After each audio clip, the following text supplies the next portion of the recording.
So, I'm looking at the news feed. I'm looking at the news feed for Friday.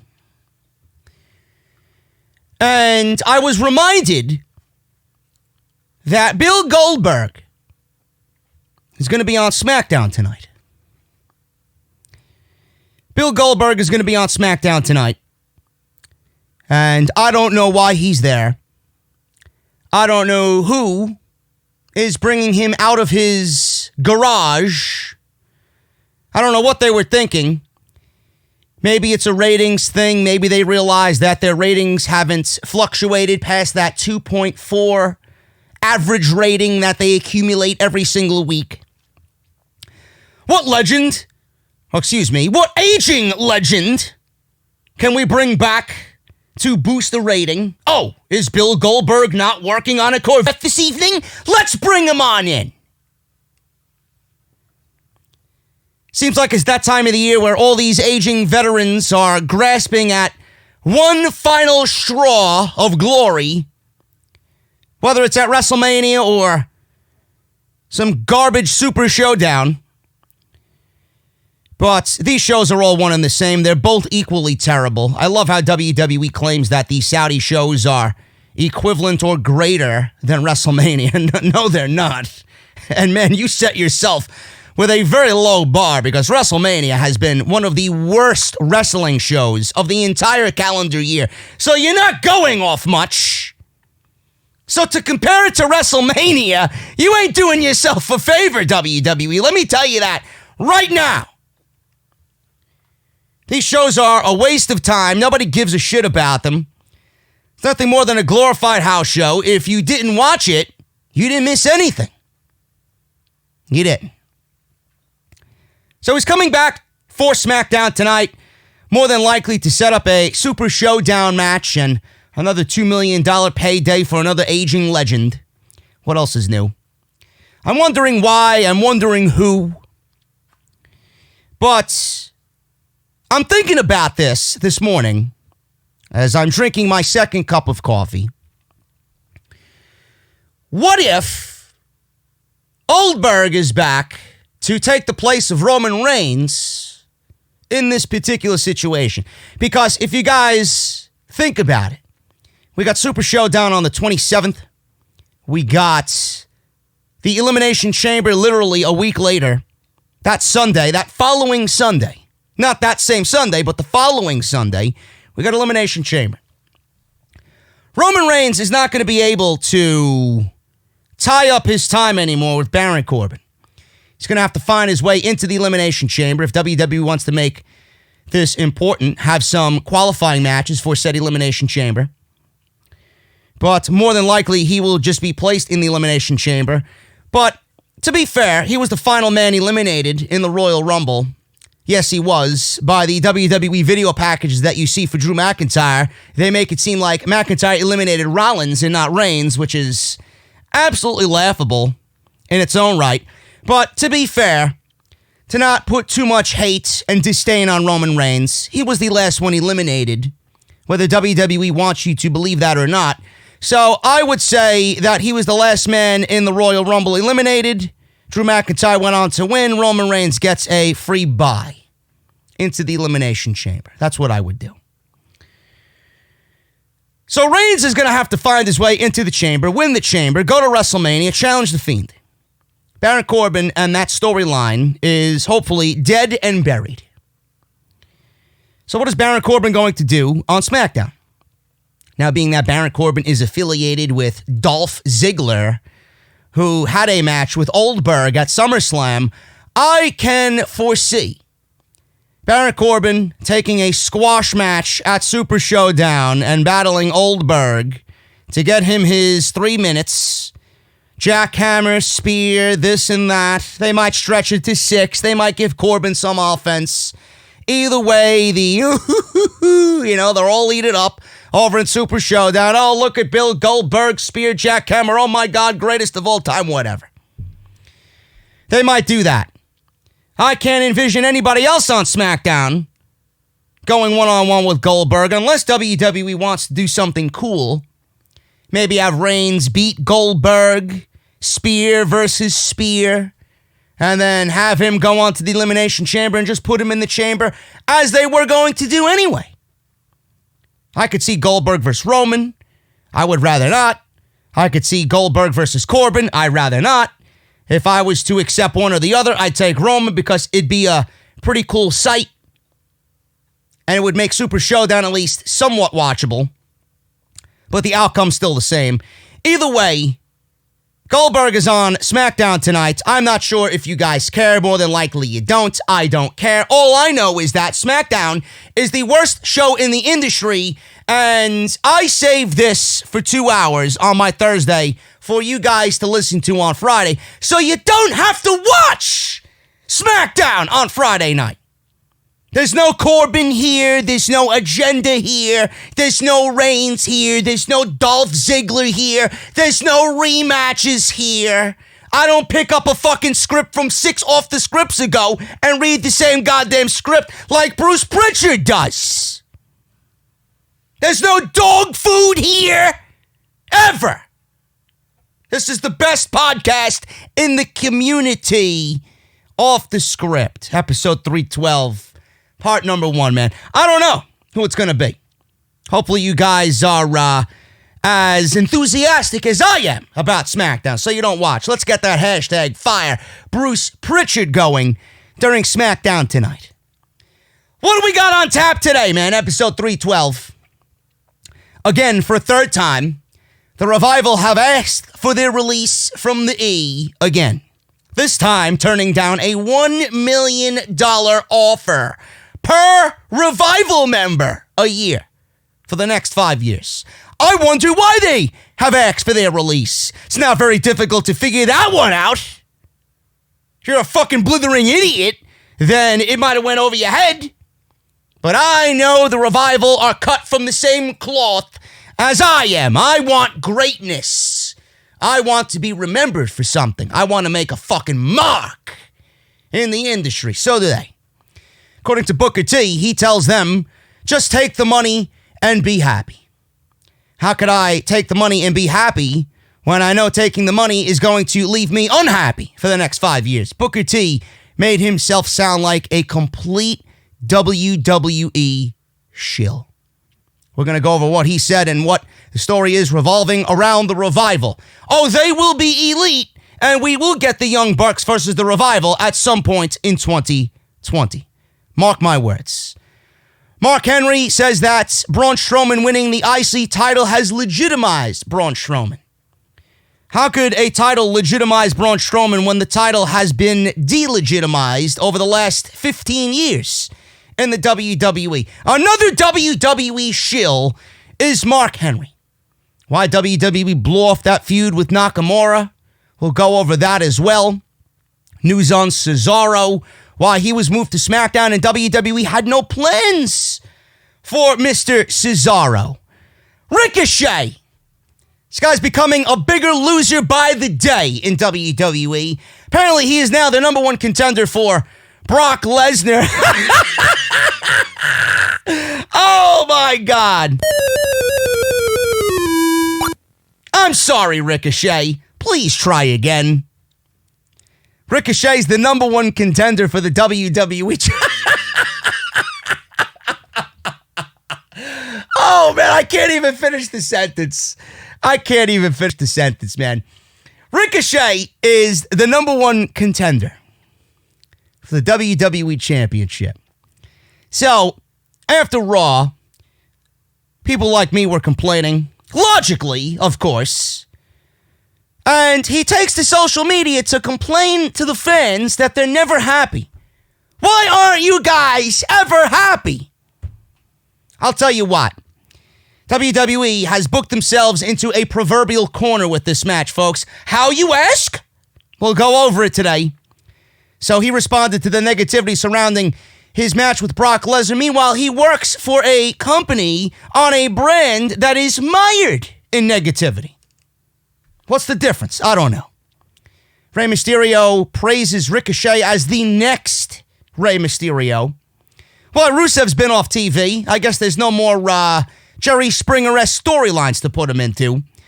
Andrade's drug failure could be very complicated, says a former WWE announcer. Angel Garza, why he made his debut. We'll go over the AEW NXT ratings. And Triple H. Man, Triple H has been busy.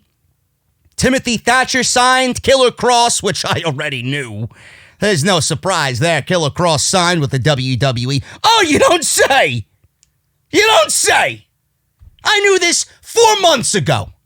The fuck are you telling me that I don't know? Now, Timothy Thatcher's another story, but Triple H has made it a life's mission, a personal mission, to sign Kazuchika Okada to a WWE contract. You don't say. Oh, man. How many billions is WWE making off that Fox deal?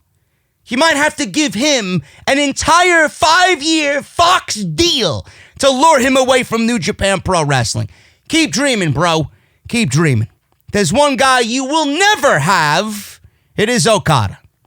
But I got the report on it. I don't know why it was in my feed, but it's good enough for a top story here on the podcast. Thank you guys so very much for joining me here tonight. Tonight, whatever. Tonight, probably. I guarantee you more than likely, a lot of you are watching this during SmackDown, which I don't really blame you. But we're going to go over all that on the show today. Make sure you guys follow me on social media at JD from NY206. It's on Twitter. Twitter's the best place to keep up to date because you guys get automatically notified of everything that I upload because I always tweet out. It's also a great way to keep up to date on what I'm thinking in real time. Raw, AEW, SmackDown, when it's not completely garbage and putting me to sleep. So follow me on Twitter. Make sure you guys also follow me on Instagram. We are having a giveaway. If you guys don't know, go look at my latest post on Instagram. I have partnered with my good friends over at Tavour, the craft beer specialists. Tavour. All you have to do is the following to enter my giveaway. What's the giveaway? We're giving away a $100 gift card to Tavour. You guys can spend it on any beer you like over there, at least beer, which I'm assuming they have the majority of their site is beer. You guys could probably get a glass or a t-shirt. I don't know what else they sell. But please be of age, 21 and over, by the way, most important.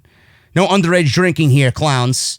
So go to my latest post on Instagram. All you have to do is the following. Follow me, which is at JD from NY206. Follow Tavour, which is at Tavour. It's very easy to find. Everything's in the description of this post. And all you have to do is follow me and them, like the picture, and leave me a comment in that post using the hashtag OTSTavour, and that's it. And then by the end of Monday Night Raw the following day, we'll unleash the winner, and one of you guys is going to be a lucky recipient of a $100 gift card for Tavour. So thank you guys so very much for all of that. Make sure you hit that subscribe button. Turn on that bell for all notifications as well. Very important. And if you missed any of my prior uploads this week, we got off the script from last weekend. If you guys want to go and catch that, if you missed it, we talked about Rhea Ripley. We talked about Vince McMahon and him firing Michelle Wilson and George Barrios. And Monday Night Raw, AEW Dynamite, NXT. There's some video game content. Ton of stuff to keep you guys preoccupied during your SmackDown woes. So make sure you guys go and check all of that stuff out. Everything you need is linked down below. You'll see some stuff at the end of the video. I linked you right above in the little annotation that you see in the top right corner. Go and check all that stuff out if you missed anything on the channel. So, let's start the show off with the SmackDown ratings for the dog food episode of SmackDown, which was completely garbage. I walked out, almost, on my own review. It's terrible, man. I remember when SmackDown was on Tuesdays and we went in depth and we analyzed everything. Now, my reviews for the most recent episode of SmackDown have not even eclipsed 36 minutes. What a terrible situation. And you know when my reviews are less than an hour, I mean, I'm not talking about 55 minutes, 56 minutes, 59 minutes. It's what I usually do for these weekly shows. But when SmackDown is at 36 minutes on a Friday, for me, that means I am completely just done with the show. There literally is nothing there. Bruce Pritchard is doing an absolutely god-awful job. Vince McMahon needs to just go away. We need somebody else in charge because Bruce Pritchard is honestly just as bad as Kevin Dunn. He is a Vince McMahon shill. This guy sucks so much Vince McMahon dick that it's coming out his ass. Fucking Bruce Pritchard. Give me a break. These shows have absolutely been downright abysmal. Abysmal. And that's all because of the way that they're portraying this show. Overnight ratings are in for Friday's SmackDown episode from Tulsa, Oklahoma at the Bach Center. Episode drew an average of 2.424 million viewers, which is down from last Friday's episode, which was 2.470. Oh, I'm sorry. First hour saw a 2.529 million viewership, and then hour 2 dropped to 2.318. You don't say! Was it the dog food? Maybe not according to these fucking people, but it absolutely was. SmackDown was 8 for the night amongst the networks in viewership. That's up from last week's number 6 rating. Oh, that's down. It was 6 last week, and they went down to number 8. The show averaged a 0.7 rating in the 18 to 49 demographic, which was tied for number 1 of the evening. And it's the same rating in the 18 to 49 demographic the show did last week. It was behind American Housewife 2020, Hawaii 5-0. Give me a fucking pineapple beverage with a umbrella and a straw in it and send me to fucking Hawaii 5-0. Magnum P.I., Blue Bloods, The Blacklist. I wish this show was fucking blacklisted. And Dateline NBC. Among the top shows on network television. Good. I hope they continue to go down. Just like Monday Night Raw, their ratings go down. This is the height of their season. WrestleMania season, and the shows are going down. Not a good sign for WWE programming going into WrestleMania season. The show sucks. It is legitimately the worst fucking wrestling show in the industry right now, and it's amazing how I was saying the same thing about Raw just a year earlier. This time last year, it was Raw, and now it's SmackDown. Monday Night Raw, in most circles, is still the A show. It's still their A show, no matter what network it's on. All because SmackDown is on Fox. We thought it was going to be the most prioritized show. It was going to be great. It was going to get better. It was going to focus on a real sports initiative. It's actually sunken to the most dismal of just... I can't get it out of my head, man. It's the most dismal show that I think WWE could have possibly ever put on. It is so bad that I don't see anything trending on social media. I don't see any fucking upgrade in my viewership. In fact, my viewership for SmackDown and everybody's viewership in the community has gone down. How is this possible? How is this possible? There's no initiative on new talent on the show.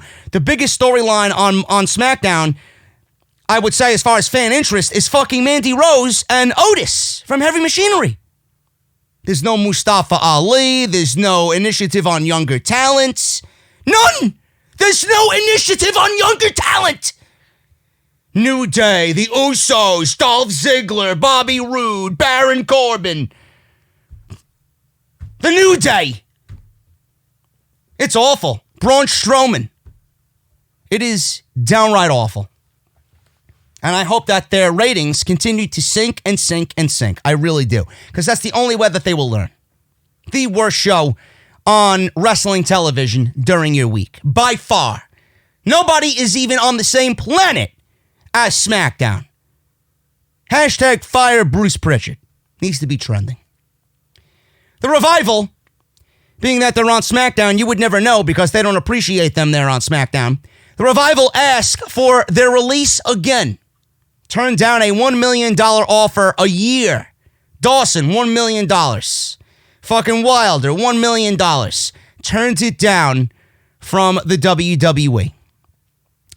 Now, even if WWE does not grant them an early release from their contracts, it certainly looks like the Revival will be leaving shortly after WrestleMania. As noted on Friday, Brian Alvarez reported on Wrestling Observer Live that Scott Dawson and Dash Wilder asked for their release yet again just last week. Dawson and Wilder wrestled on this past Friday's episode of SmackDown in a waste of time segment. I don't really understand why they even had to wrestle. They wrestled Miz and Morrison, the Lucha Loser Party, and Heavy Machinery, when we all knew that Morrison and Miz were going to get the tag team title match against the New Day. Why even go through that when we all witnessed John Morrison single-handedly beat Big E and Xavier Woods, which should automatically guarantee their team a tag team title shot?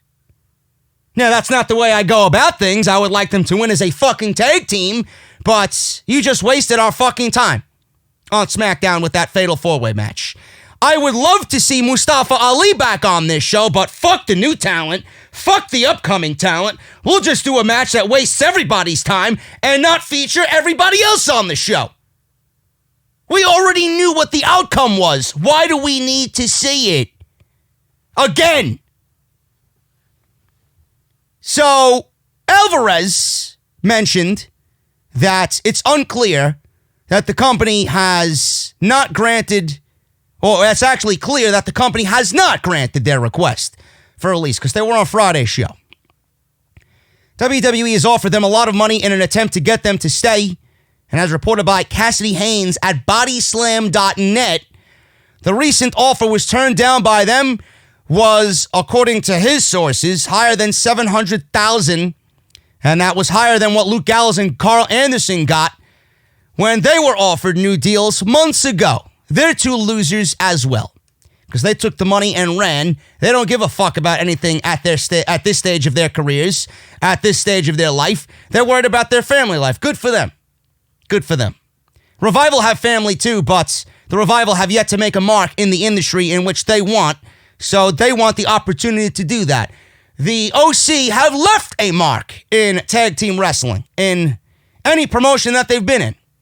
New Japan, you go and talk about New Japan and their work in New Japan, people call them legends.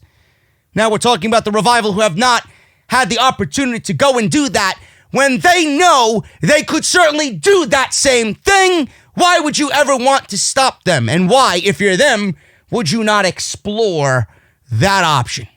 That's what I don't understand. It seems like they certainly want to go and do that. Haynes from bodyslam.net was told that there have been quite a few offers made over the past year, but Dawson and Wilder are just ready to go, according to sources. Dawson's deal will expire in April, and Wilder has till June to sign, and WWE has since added time to his deal due to the time he had to take off when he was injured. So they extended his deal. I'm not sure if Dawson's deal is going to be extended. I do think that he was hurt as well, wasn't he? Weren't they both hurt at some point? They extended one's deal for the time off, but they haven't done it for the other. So I fully expect Dawson to be one with his contract and looking at added time added to his. And maybe, if they are still in this boat after WrestleMania, maybe WWE releases them instead of letting their contracts expire. Maybe WWE does them a disservice and releases them from their contract like they want, and then they have to wait another 3 months to wait till that 90-day non-compete expires. Because if they are offered, or if they're offered just to walk and let their contract expire, they could show up on AEW television the very next day. Now, they got quite a different ways to go here. One is up in June, one is up in April. Wouldn't it be? Now, I fully expect WWE to do this. I would not be shocked if they do this. I could see a situation happening where Dawson's deal expires in April. They could extend his deal and make it even with June and Wilder's deal. Or they could just, I would say, release Dawson and have his 90 days go into effect. Then they could release Wilder from his contract before it's up, have him undergo the 90-day no-compete, and fuck with them that way.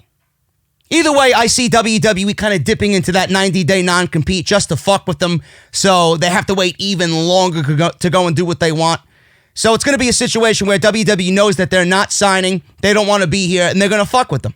They're going to fuck with them any which way that they can. At this point, it looks like fans will see Dawson and Wilder wrestling for AEW. All signs point to AEW since they have friends there and are using the same trademark lawyer, which I reported on a couple of weeks ago, the same trademark lawyer that Cody Rhodes is using.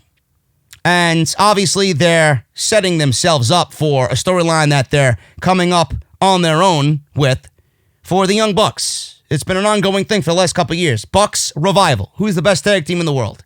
I could see that happening. I can honestly see that happening. And who knows? Maybe with the Young Bucks, Omega and Page, you know, I understand that a lot of people like the Lucha Brothers and a lot of people like the Jurassic Express with Jungle Boy and Luchasaurus. I'd love to see them as tag team champions. In fact, I was advocating for them to be the first ever AEW tag team champions. It's going to be a little bit of a wait. If the Bucks beat Omega and Page for the titles, which I assume they will, at Revolution, and then we'll see Page and Omega feud before Omega goes on to the World Championship, that's my prediction there. I could see the Young Bucks holding the championships all the way through this year, and I could see the Revival coming on in and be the team to take those titles from the Young Bucks. Whatever name they go by, I'm not sure. Who knows what name they're going to go by? They obviously can't use the Revival. Some iteration of the Revival, maybe. Fuck the Revival, FTR, Shatter Machine. I know they went and trademarked Shatter Machine. So I could see the Bucks holding the tag team titles till the end of the year and have the Revival come on in and take the tag team titles from the Bucks. And we get that match. And it's an ongoing feud, you know? So either way you look at it, I see the WWE at one point or another fucking with the Revival. I do think the WWE is going to let them out of their contracts, and I do think the WWE is going to instill that 90-day. Because why would they just allow the deals to expire so they show up the next week on AEW television? Either one of them's getting released early, and his 90 days goes into effect. First of all, like I said, they'll add a deal, they'll add more time to Dawson's deal, and then they'll release him. As soon as he's nearing end of that contract, they'll release him just to fuck with him. Same thing with Wilder. So then they have to wait another 3 months to go and wrestle for AEW. They'll do it. I can absolutely see them doing that. Speaking of the Revival, Booker T tells the Revival to just take the money. Now, after what I just reported to you, Booker T recently took to his podcast, the Hall of Fame podcast with Booker T, to offer Wilder and Dawson some advice. This is what he said. He simply said, take the money. This was transcribed by Fightful.com, and I quote, "If I could give you any advice," he's talking to Dash and Dawson, take the money. Take what's behind door number 1. I'm sorry, bro. I'm sorry. You might get to spin the wheel, but that's about it. I'm sorry. If they came to me and said, hey, Book, we're going to give you $1 million a year. You're not going to win any titles. We'll give you TV time, a 15-year contract. I'm going to shut the hell up. I don't give a damn about no titles. Legacy and all that is okay. But if I had the choice of getting the money and not working, I'm taking the money and I'm not going to care about the legacy.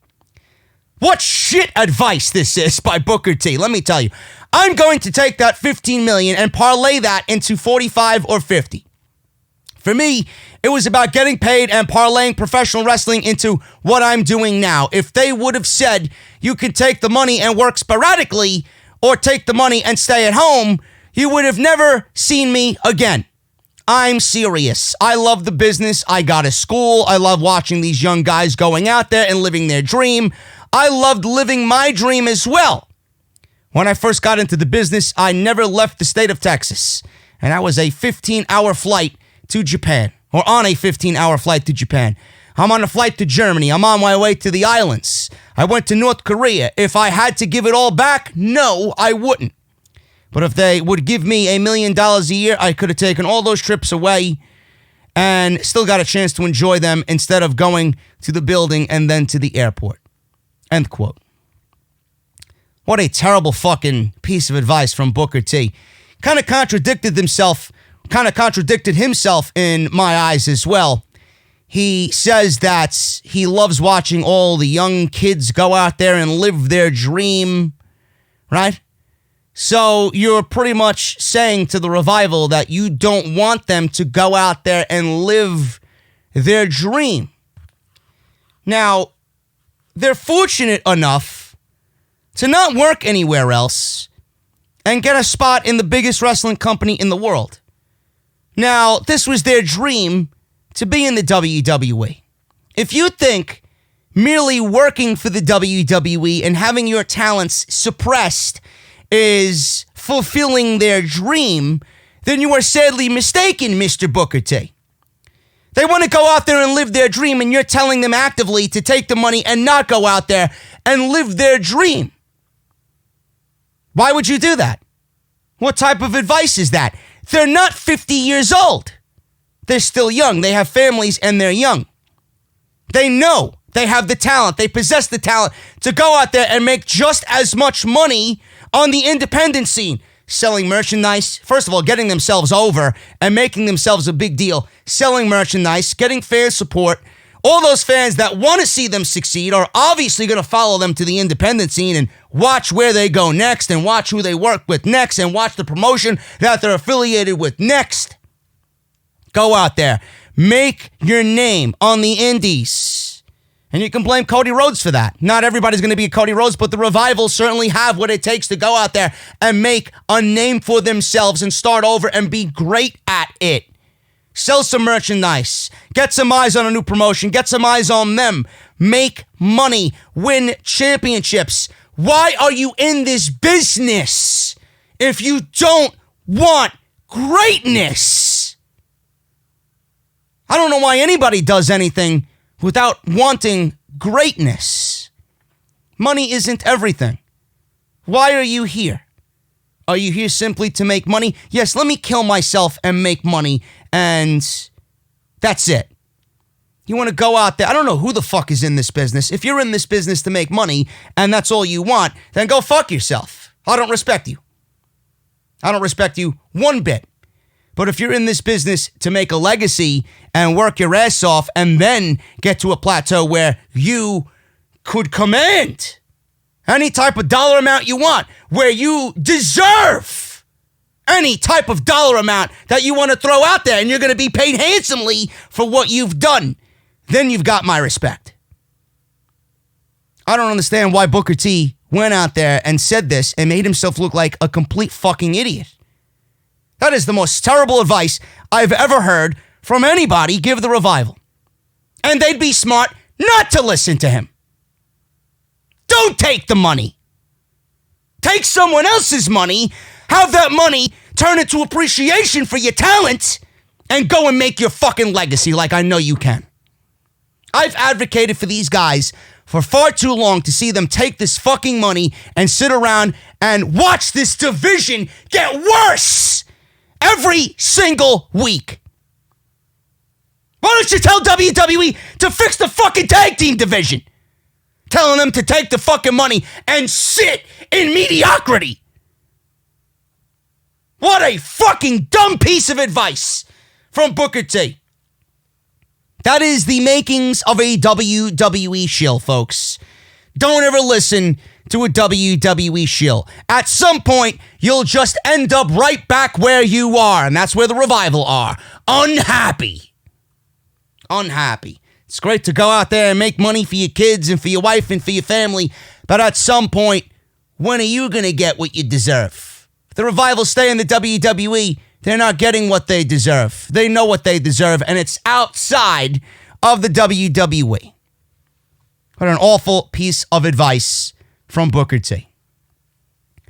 WWE blew off Braun Strowman and Shinsuke Nakamura. Good. The feud was trash to begin with. I had no interest in the feud to begin with, and now WWE blew it off, which says a lot about what they think of Shinsuke Nakamura. WWE has a lot of things they need to get right for WrestleMania. We'll see what happens with Braun Strowman, but he has become a champion on the road to WrestleMania.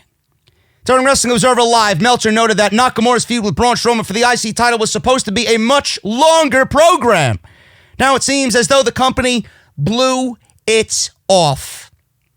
He says, and I quote, Strowman and Nakamura was supposed to be a long program, and they blew that off right away.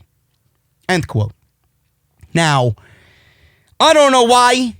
I'm not questioning why. The feud was garbage to begin with. They had no reason for feuding. It was merely Nakamura has nothing to do and nobody to feud with. He actually could, but WWE's not creative with their feud placement. Braun Strowman had nothing to do, and they booked him to pin Shinsuke Nakamura in the first place, so they had to go with it and run with it anyway, out of sheer just logistics. So Strowman and Nakamura is over. Strowman is the IC champion.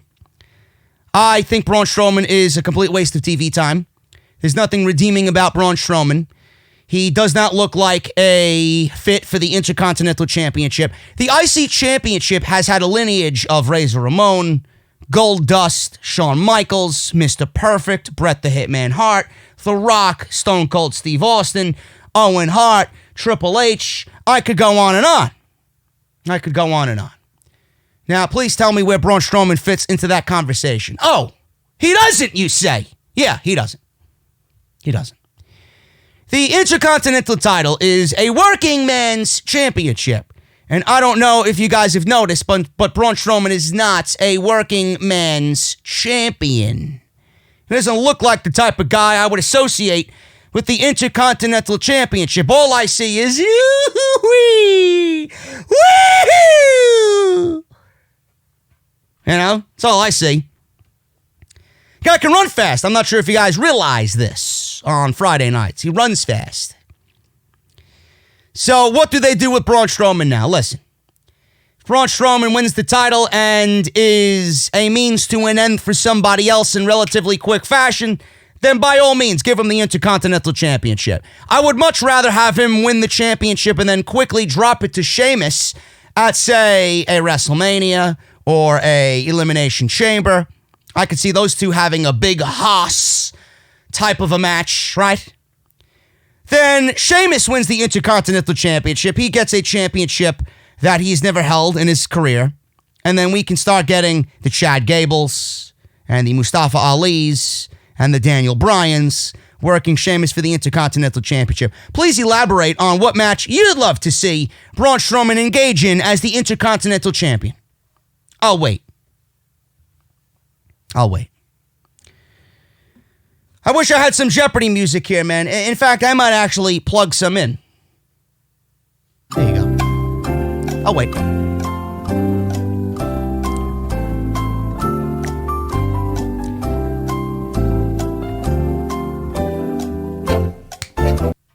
Time's up!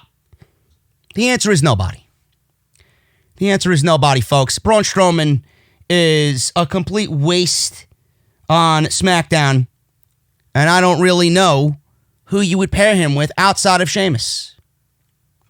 Now, you could have feuded him with Bray Wyatt, but, I mean, Bray Wyatt's matches haven't really been lighting the world on fire, and if you really want worst match of the decade, then by all means, give him Braun Strowman. But Strowman winning the IC title did nothing for the title. In fact, it made the title worse, and I don't even know how that's possible because Nakamura did nothing with it. And you make Braun Strowman nothing. It doesn't enhance Braun Strowman in any way. How could the title enhance Braun Strowman when the title hasn't even been enhanced itself? You did nothing with the title that was on Nakamura, so please tell me how it's going to enhance Braun Strowman. What does this say about Shinsuke Nakamura? It means WWE has failed Shinsuke Nakamura. Now, I don't know. I heard that he signed the new deal. Why he would do that, I don't know. Maybe he wants to keep his family in America. Maybe he likes the surfing here in the United States, down in Florida where he lives. I don't know. But why would he stay in the WWE looking at this feud and looking at this last run in itself? Why would he stay? Now what do you do with Shinsuke Nakamura? You could have did anything you wanted. You could have built Shinsuke Nakamura and Daniel Bryan for the IC title going into WrestleMania. Did WWE do that? Of course not. Which also leads me to another question. What do you do with Daniel Bryan going into WrestleMania? Is he going to be still challenging for the Universal Championship? Is it going to be Reigns versus Wyatt? Is it going to be Reigns, Bryan, and Wyatt? What's it going to be? You ain't leaving Daniel Bryan off the WrestleMania card, I'll tell you that. I don't know why Nakamura's with the company. You can look at this feud and just figure it out that the guy needs to go. Really. WWE doesn't deserve someone like Nakamura and his talents. What a fucking waste this guy has been. This guy was brought up from NXT with all the fanfare in the world. We were clamoring for an AJ Styles feud for the WWE title. They fucked it up. This guy did nothing. They fucked it up. He was sinking into just obscurity. They fucked it up. Guy lost to Jinder Mahal. Do I need to question WWE's motives anymore on what they think of Shinsuke Nakamura? The guy lost to Jinder fucking Mahal in his first year called up from NXT. I don't need to elaborate on that anymore. If he needs to go, I would say go. Or if his contract is up, I say go. AEW would welcome you. I'd love to see Nakamura versus Omega for the AEW title. Nakamura could go back to Japan and pick up right where he left off. He'd be a fucking megastar immediately. Going back over there. Just like Kenta. Just like Kenta. Sometimes it's not about the money, folks. It's not about the money. Give me a break. If you go to AEW, I'm sure they'll allow you to work New Japan, so you could still live in the States. You'll still be in Florida, if that is a thing that he wants to do. You can surf, you can keep your family here, you can give them the American lifestyle, and then go to New Japan whenever you want, like Jon Moxley. Like Chris Jericho. Go ahead. I'd be very curious to know when his contract is up with WWE. Braun Strowman, who gives a shit? The guy can run fast. With the IC title, the guy is not made at all. According to Mark Henry, he is legitimized now with the IC title win. Mark Henry, just like Booker T, a WWE shill on Busted Open Radio, he recently discussed Braun Strowman and his IC title win. The monster among losers, Braun Strowman, won his first ever singles title on the January 31st episode of SmackDown on Fox. This is what he said on Braun Strowman. I think that you don't want to rush things. Yes, you should rush things. You should rush getting the fucking title off of him. Yes, you should definitely rush things. Henry first discussed why he believed it took so long for Strowman to win a singles title. I think you don't want to rush things, Henry said. Didn't we always talk about how Roman Reigns was pushed on us? Yeah, we didn't choose Reigns, and now people are choosing Reigns. People are choosing Reigns now. This is new. Who's choosing Reigns? I'm not. Are you? Are you choosing Reigns? Because I don't know if Mark Henry has fucking wax in his ears, but every time I hear Reigns come out, I'm hearing more and more negativity. When Roman Reigns came out at the Royal Rumble, I heard nothing but negativity. When I heard Drew McIntyre and Roman Reigns, the final two in the Royal Rumble, I don't know if you heard that, Mr. Henry, but I heard everybody wanting Drew and not Roman. People are choosing Reigns. Where? I'd love for you to fucking find these people and show them to me. Nowhere. Are they going to be choosing Reigns at WrestleMania when he's face-to-face with The Fiend? Fuck no. Right back in the same boat you were 5 years ago. Go ahead. I'm like fucking Nostradamus. It's coming.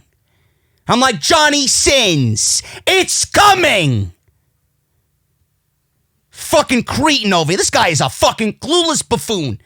Fans want Roman Reigns now. They're choosing Roman Reigns. Really? How long is he going to keep the title? Who is he going to defend the title against? I've been telling you for weeks. Sheamus. You drop it to Sheamus, and then you give me a WrestleMania match with Sheamus and Daniel Bryan.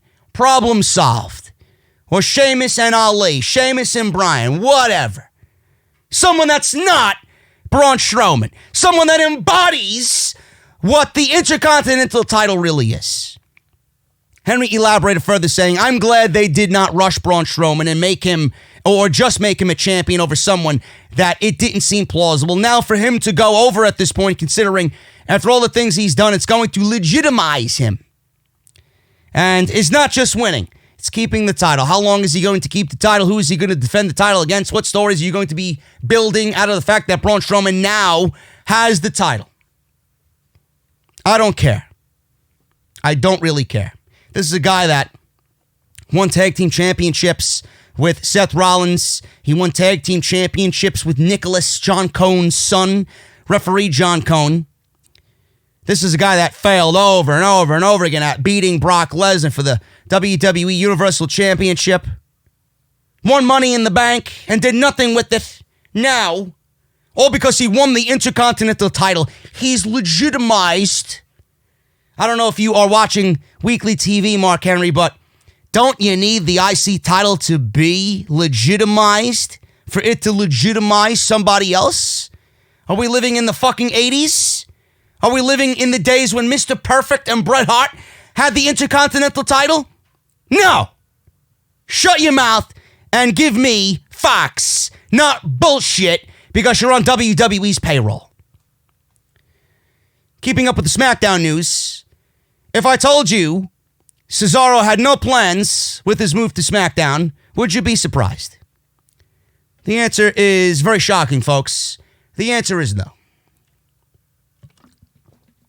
Yes, I'm being facetious and sarcastic. Cesaro moved to SmackDown and WWE had no plans for him. He said this himself. This is not Dave Meltzer or Ryan Satan.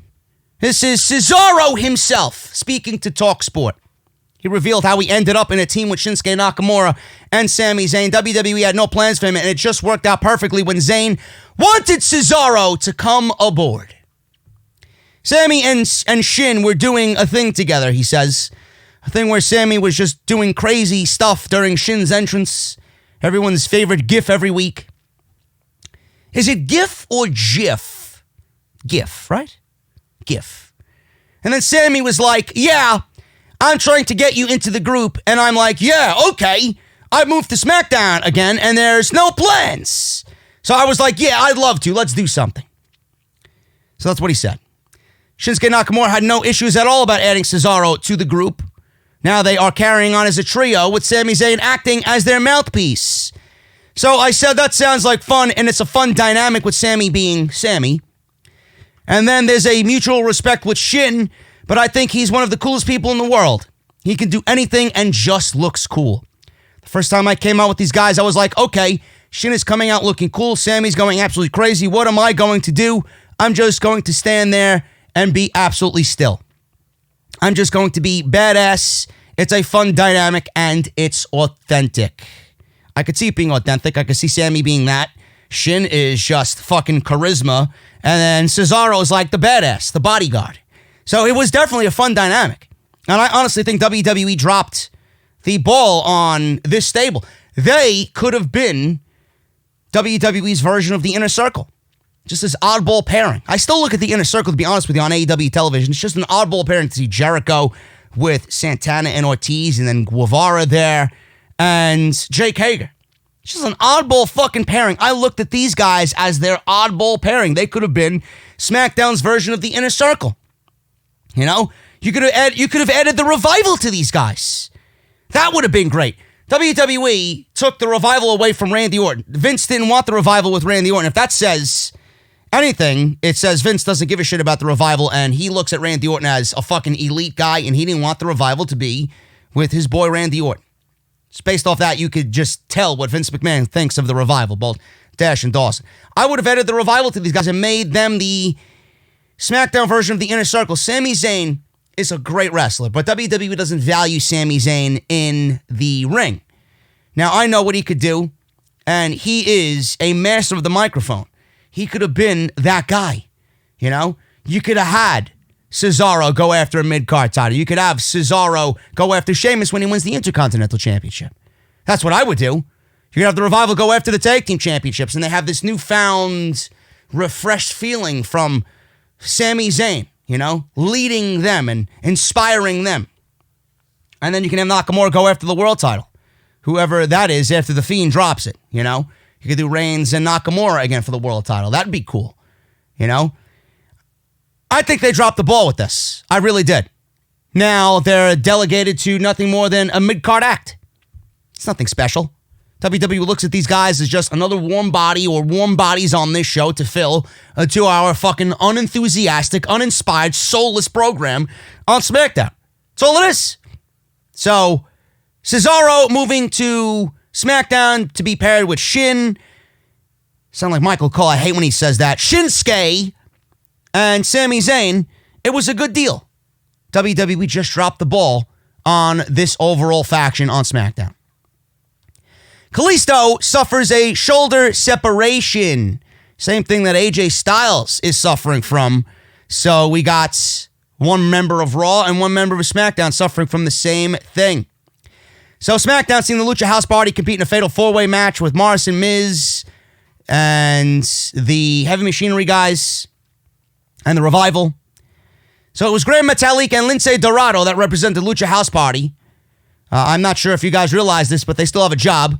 Don't know what they're doing mixing it up for the tag team titles, being that they really haven't been featured, but I'm not Bruce Pritchard, so I'm not even going to try and figure the logic out on that one. And it was those two guys in the match because Kalisto, or the reason why it wasn't Kalisto, has been revealed. So, former U.S. champion, believe it or not. Do you remember? I don't. So, he just inked a new WWE deal. Is reportedly suffering from by the way, Kalisto recently inked a new WWE deal.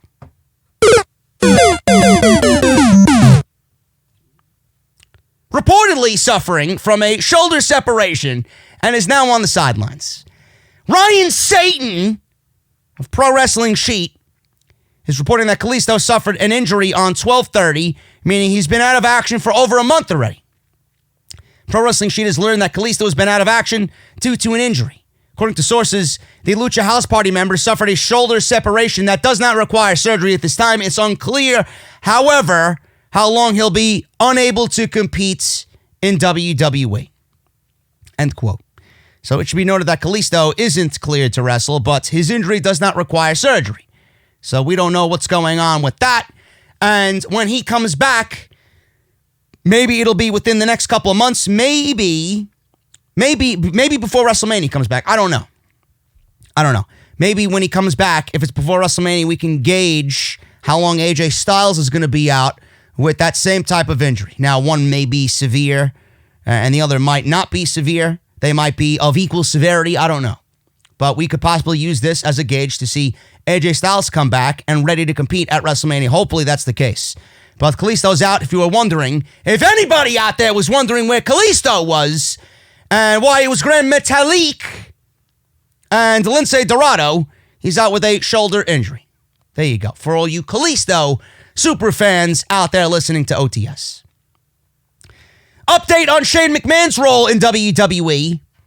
Shane McMahon has a role in the WWE, or used to have a role in the WWE. He is the greatest, what they used to call him, the former best in the world. He's the greatest at nothing. The former best in the world. Remember that? Loser leaves towel match to Kevin Owens in October. That's the last we seen him on TV. That was on the debut episode of SmackDown, I do believe, on Fox. Meltzer revealed on the latest Wrestling Observer radio show that Shane does not currently have a role in the company. Now, while he was backstage at the Royal Rumble, it was reportedly leaked to the dirt sheets that he helped put together the men's Royal Rumble match, but he does not have a regular role in the company. The Rumble match, if you guys recall, I reported that last week on Friday. It was put together by Shane McMahon, Paul Heyman, Brock Lesnar, Lance Storm, Jamie Noble, and Abyss, Chris Park. Shane returned to WWE in February 2016, setting up a match with The Undertaker at WrestleMania 32. Since then, his role has changed, with most of his time being spent as SmackDown's commissioner. So he doesn't have a role in WWE, seeing that the Rumble match was probably one of the better Rumble matches in recent memory. For those saying it was the greatest Rumble of all time, you are a complete blithering fool. But seeing that the Rumble match was better than anticipated, I would say maybe have him be some sort of creative advisor on SmackDown or have some sort of creative role on SmackDown. Maybe Shane McMahon can make SmackDown a little bit better than it has been. Now, nobody wants to see him. I don't want to see him. You don't want to see him. Nobody wants to see him on TV in a commissioner role because there really isn't a managerial or office-type role on the show, an authority figure on these shows, which is not needed, by the way. If you want something to base that off of, just look at NXT and William Regal. You know, William Regal comes out when it's necessary. The shows are not built around William Regal like it was around Shane McMahon and the McMahons and Paige and whoever else was fucking running these shows. Keep this guy off TV. Nobody wants him on. Can you imagine Shane McMahon coming back to SmackDown in SmackDown's current state? Oh my goodness, you want 2.4s to be the median. How about a 1.9? God, send Shane McMahon back to SmackDown. I dare you. I don't think anybody's going to be watching that shit if that happens. Give this guy some sort of backstage role. Honestly. So, Shane McMahon's role in WWE, he doesn't have one. He doesn't have one. I don't see that lasting all that long either. I think he'll have a role and he'll be back in WWE with some type of role under some capacity sooner rather than later. So that's the update on Shane McMahon and coming out of SmackDown Live. WWE Backstage, the other Fox show, their ratings were in this week with Drew McIntyre as a guest. Remember, WWE Backstage airs at 11 p.m. Eastern Time on Tuesdays. Their viewership was the same as last week's show. According to Showbuzz Daily, 97,000 was the rating on Tuesday. This was a special and live from Miami during Super Bowl week. It was also the third lowest show in the show's history. This goes back to the January 14th episode, which resulted in 84,000 viewers. I believe that was the Alexa Bliss episode. And the show's official premiere, which saw 49,000 viewers in its debut. The show received a 0.05 rating in the 18 to 49 demographic, which is an improvement from last week's 0.04. Ooh. It also ranked 145 on cable in the cable's top 150, where last week's show ranked 137. The program featured 2020 Royal Rumble winner Drew McIntyre as a special guest. Ember Moon joined Renee Young, Booker T, The Shill, and Christian as the show's analysts. CM Punk did not make an appearance. Why would he? Fuck the Super Bowl. Now, the only thing, I don't even know why I report this backstage news. It's like nobody gives a fuck anyway about this show. Nobody gives a shit about anybody that's on the show. I just hope that WWE doesn't look at this and files it away in their fucking filing cabinet. Oh, Drew McIntyre only drew 97,000. It was the third lowest rating in the show's history. Yet this is the guy we're pushing for the WWE Championship. Hopefully this doesn't add to a derailment of Drew McIntyre's fucking push in WWE. I hope to God not. I really hope to God not. Drew McIntyre deserves that spot. He is much better in that spot than anybody else right now currently on Monday Night Raw. So I hope that they continue to go with it and they don't look at these things mounting up and adding up as a reason to make excuses of why they push him and then don't give him the title. Give him the title and have him have a short title reign and put it back on somebody else that we don't want. You're not creating new stars at that moment. You're not. So I hope that this doesn't derail him in any way, because you know how petty WWE can be. They'll look at all the ratings, they'll look at the Raw ratings, they're not improving, they're actually getting worse. With Drew McIntyre as the lead guy now in the main program with Brock Lesnar, they'll look at this and surmise a reason as to not to push him. I hope that's not the case for my boy, Drew McIntyre. Guys, I got to interrupt this off the script podcast. I got some breaking news. This is an important PSA brought to you by Manscaped.com. This is your public service announcement. After more than 18 months of research and development, the Manscaped engineering team has confirmed that they have successfully created the greatest ball hair trimmer ever created. The new trimmer was just released moments ago, and we are the first to confirm the new and improved Lawnmower 3.0 Manscaping trimmer is now available for purchase. Yes, the Manscaped 3.0 Lawnmower is right here, folks. I got one, and it's absolutely gorgeous. I love it. It's nice. It fits in the palm of my hand, and there's no better for men's shaving and grooming needs. This third-generation Manscaped trimmer features a cutting-edge ceramic blade to prevent manscaping accidents. Millions of balls are about to be nick-free thanks to Manscaped's advanced skin-safe technology. Now, I've been talking about Manscaped. They've been promoting the show for a couple of months now. And I actually told my best friend about Manscaped just last week. And I told him, bro, Manscaped has sent me the new lawnmower. So I gifted a lawnmower to my best friend Sean.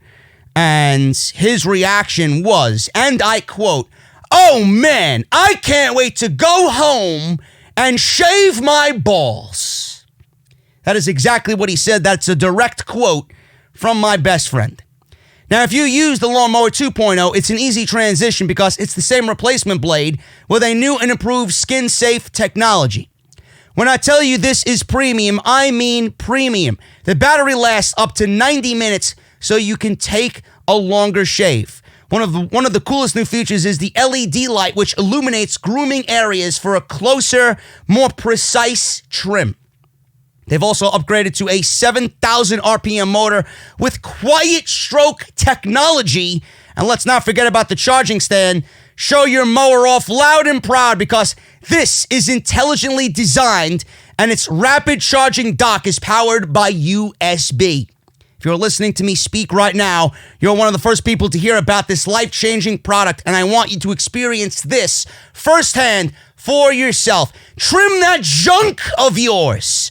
Get 20% off and free shipping using the code SCRIPT at manscaped.com. And as always, your balls will thank you. Once again, guys, that's 20% off and free shipping using code SCRIPT at manscaped.com. That's 20% off with free shipping at manscaped.com. Use code SCRIPT. And I want to thank them for supporting Off the Script. Ladies and gentlemen, I have a major announcement before we get into the Monday Night Raw and AEW NXT portion of the show. Major announcement here. We talked about Bill Goldberg and him coming back to SmackDown tonight. And it just hit me. It just hit the news feeds on who his opponent is going to be at Super Showdown. I said Roman Reigns. I said Baron Corbin. But it looks like another legend is going to take the wall in the Firefly Funhouse. According to sources in WWE, Goldberg's opponent for the show in Saudi Arabia at Super Showdown will be none other than Bray Wyatt. I don't know how that is interesting to you guys or if that's interesting to any of you. All I know is that does nothing for me. Absolutely nothing for me. I read the rumors and I read the reports before the Royal Rumble that the Super Showdown was going to take place. And the reason why Kane was on TV was because it was going to be Kane versus Bray Wyatt in an Inferno match in Saudi Arabia. Obviously, that's, according to this source anyway, not going to happen. And Kane was only brought back because of his ties and affiliations with Daniel Bryan to sell that storyline. So it looks like it's going to be Goldberg versus Bray Wyatt at Super Showdown, I guess. We'll find out tonight on SmackDown. So that's that. Moving on, man, we got Monday Night Raw news to talk about. The ratings for Monday Night Raw are in, and they have taken a big hit.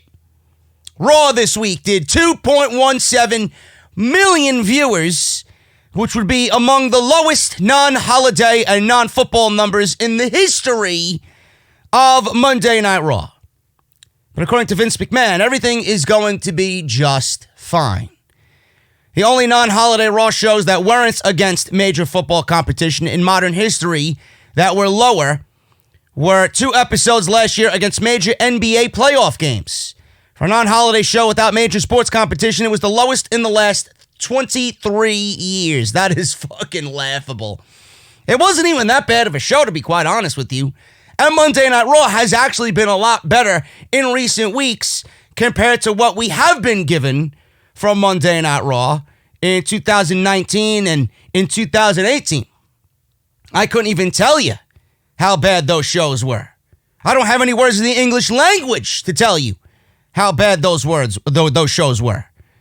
But it was down 10% from last week's post-Royal Rumble episode and down 14% from the same week last year. WWE did have the top 3 spots in the 18 to 49 demographic on cable, but we're down 12% to a 0.67 in that demo from last week. With the news coverage of the Iowa caucus, Raw was 12th place overall, trailing all news shows. The first to third hour drop was 13% from normal levels. The drop was 20% in women, 18 to 49. The drop was less pronounced with men at 8%. Teenage girls were down 6% from the first to third hour. And teenage boys dropped 2%, and over 50 dropped 8%. The 3 hours were as follows: 2.32 for the first hour, 2.16 in the second hour, and 2.02. Ouch. For that third hour.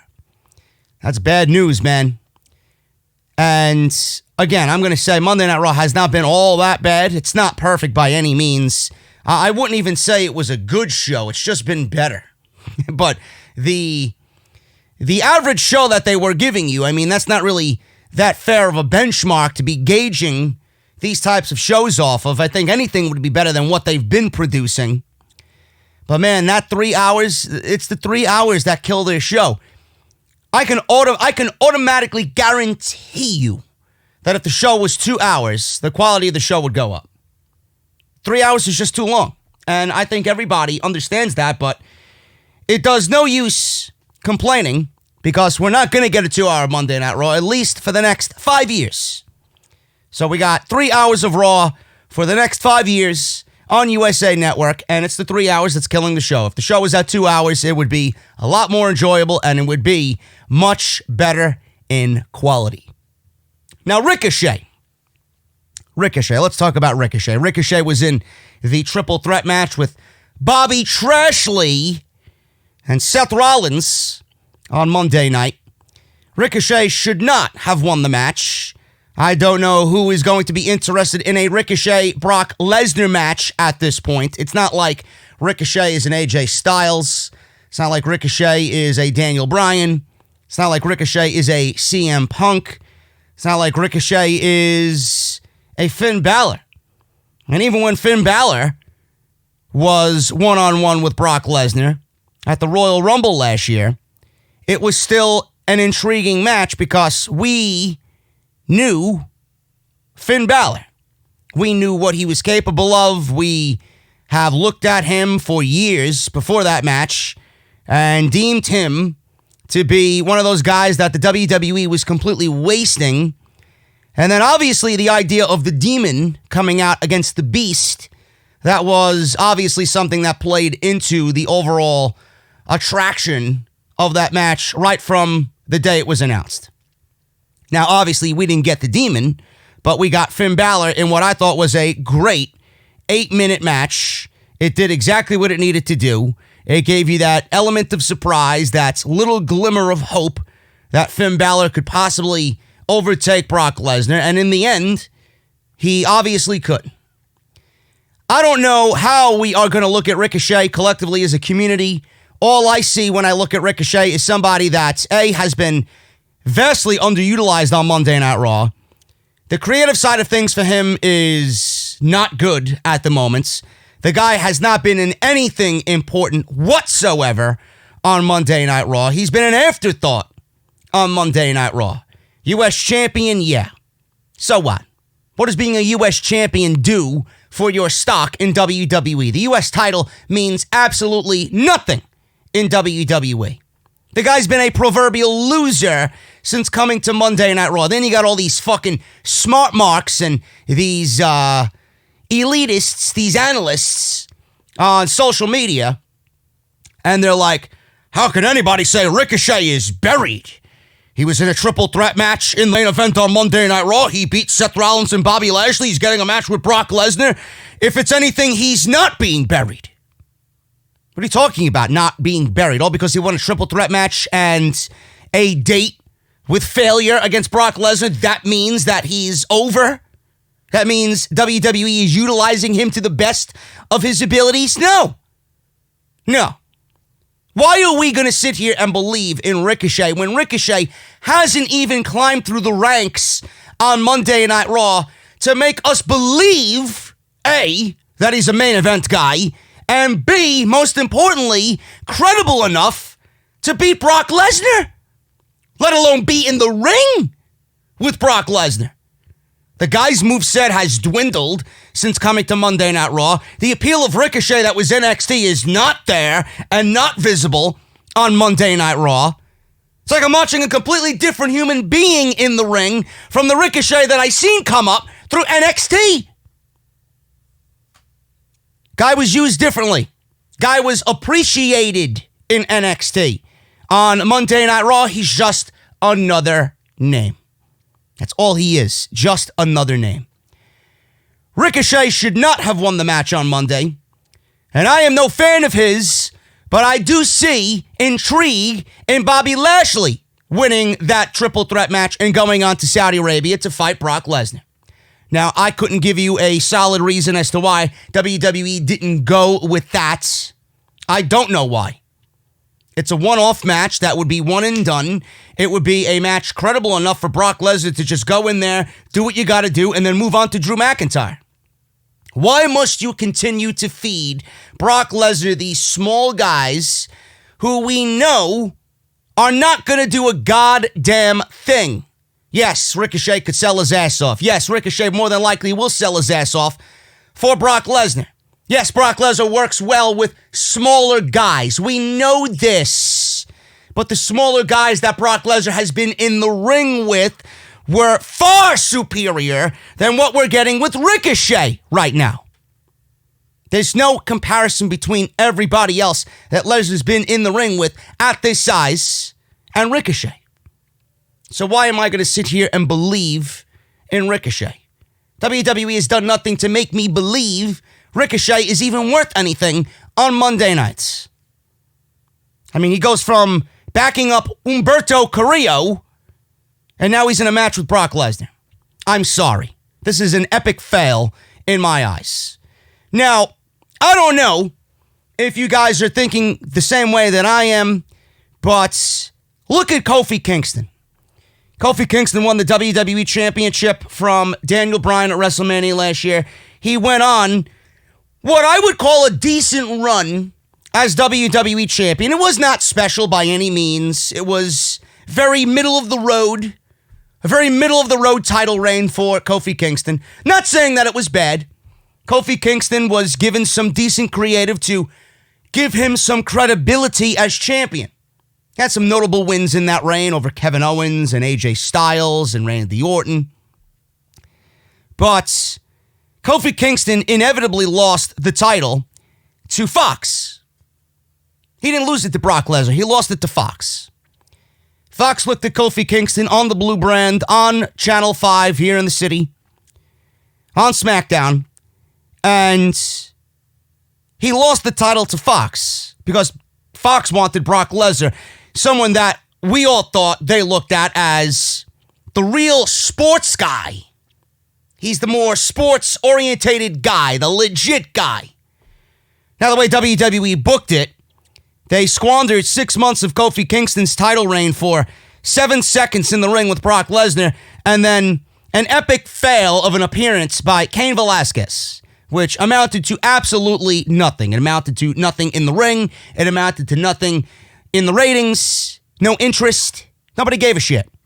It was an epic fail. They all thought, oh, look at this, 2 former UFC guys.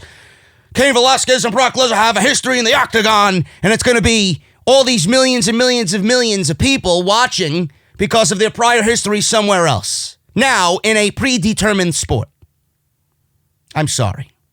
I'm sorry that I did not generate more excitement for fucking Cain Velasquez, who showed up out of way or just completely out of shape and overweight and not looking like somebody that should be in the ring with Brock Lesnar with a fucking bad knee. Now, you look at Kofi Kingston and Brock Lesnar, and Kofi Kingston was a WWE champion. 6 months of a title reign, squandered in 7 seconds.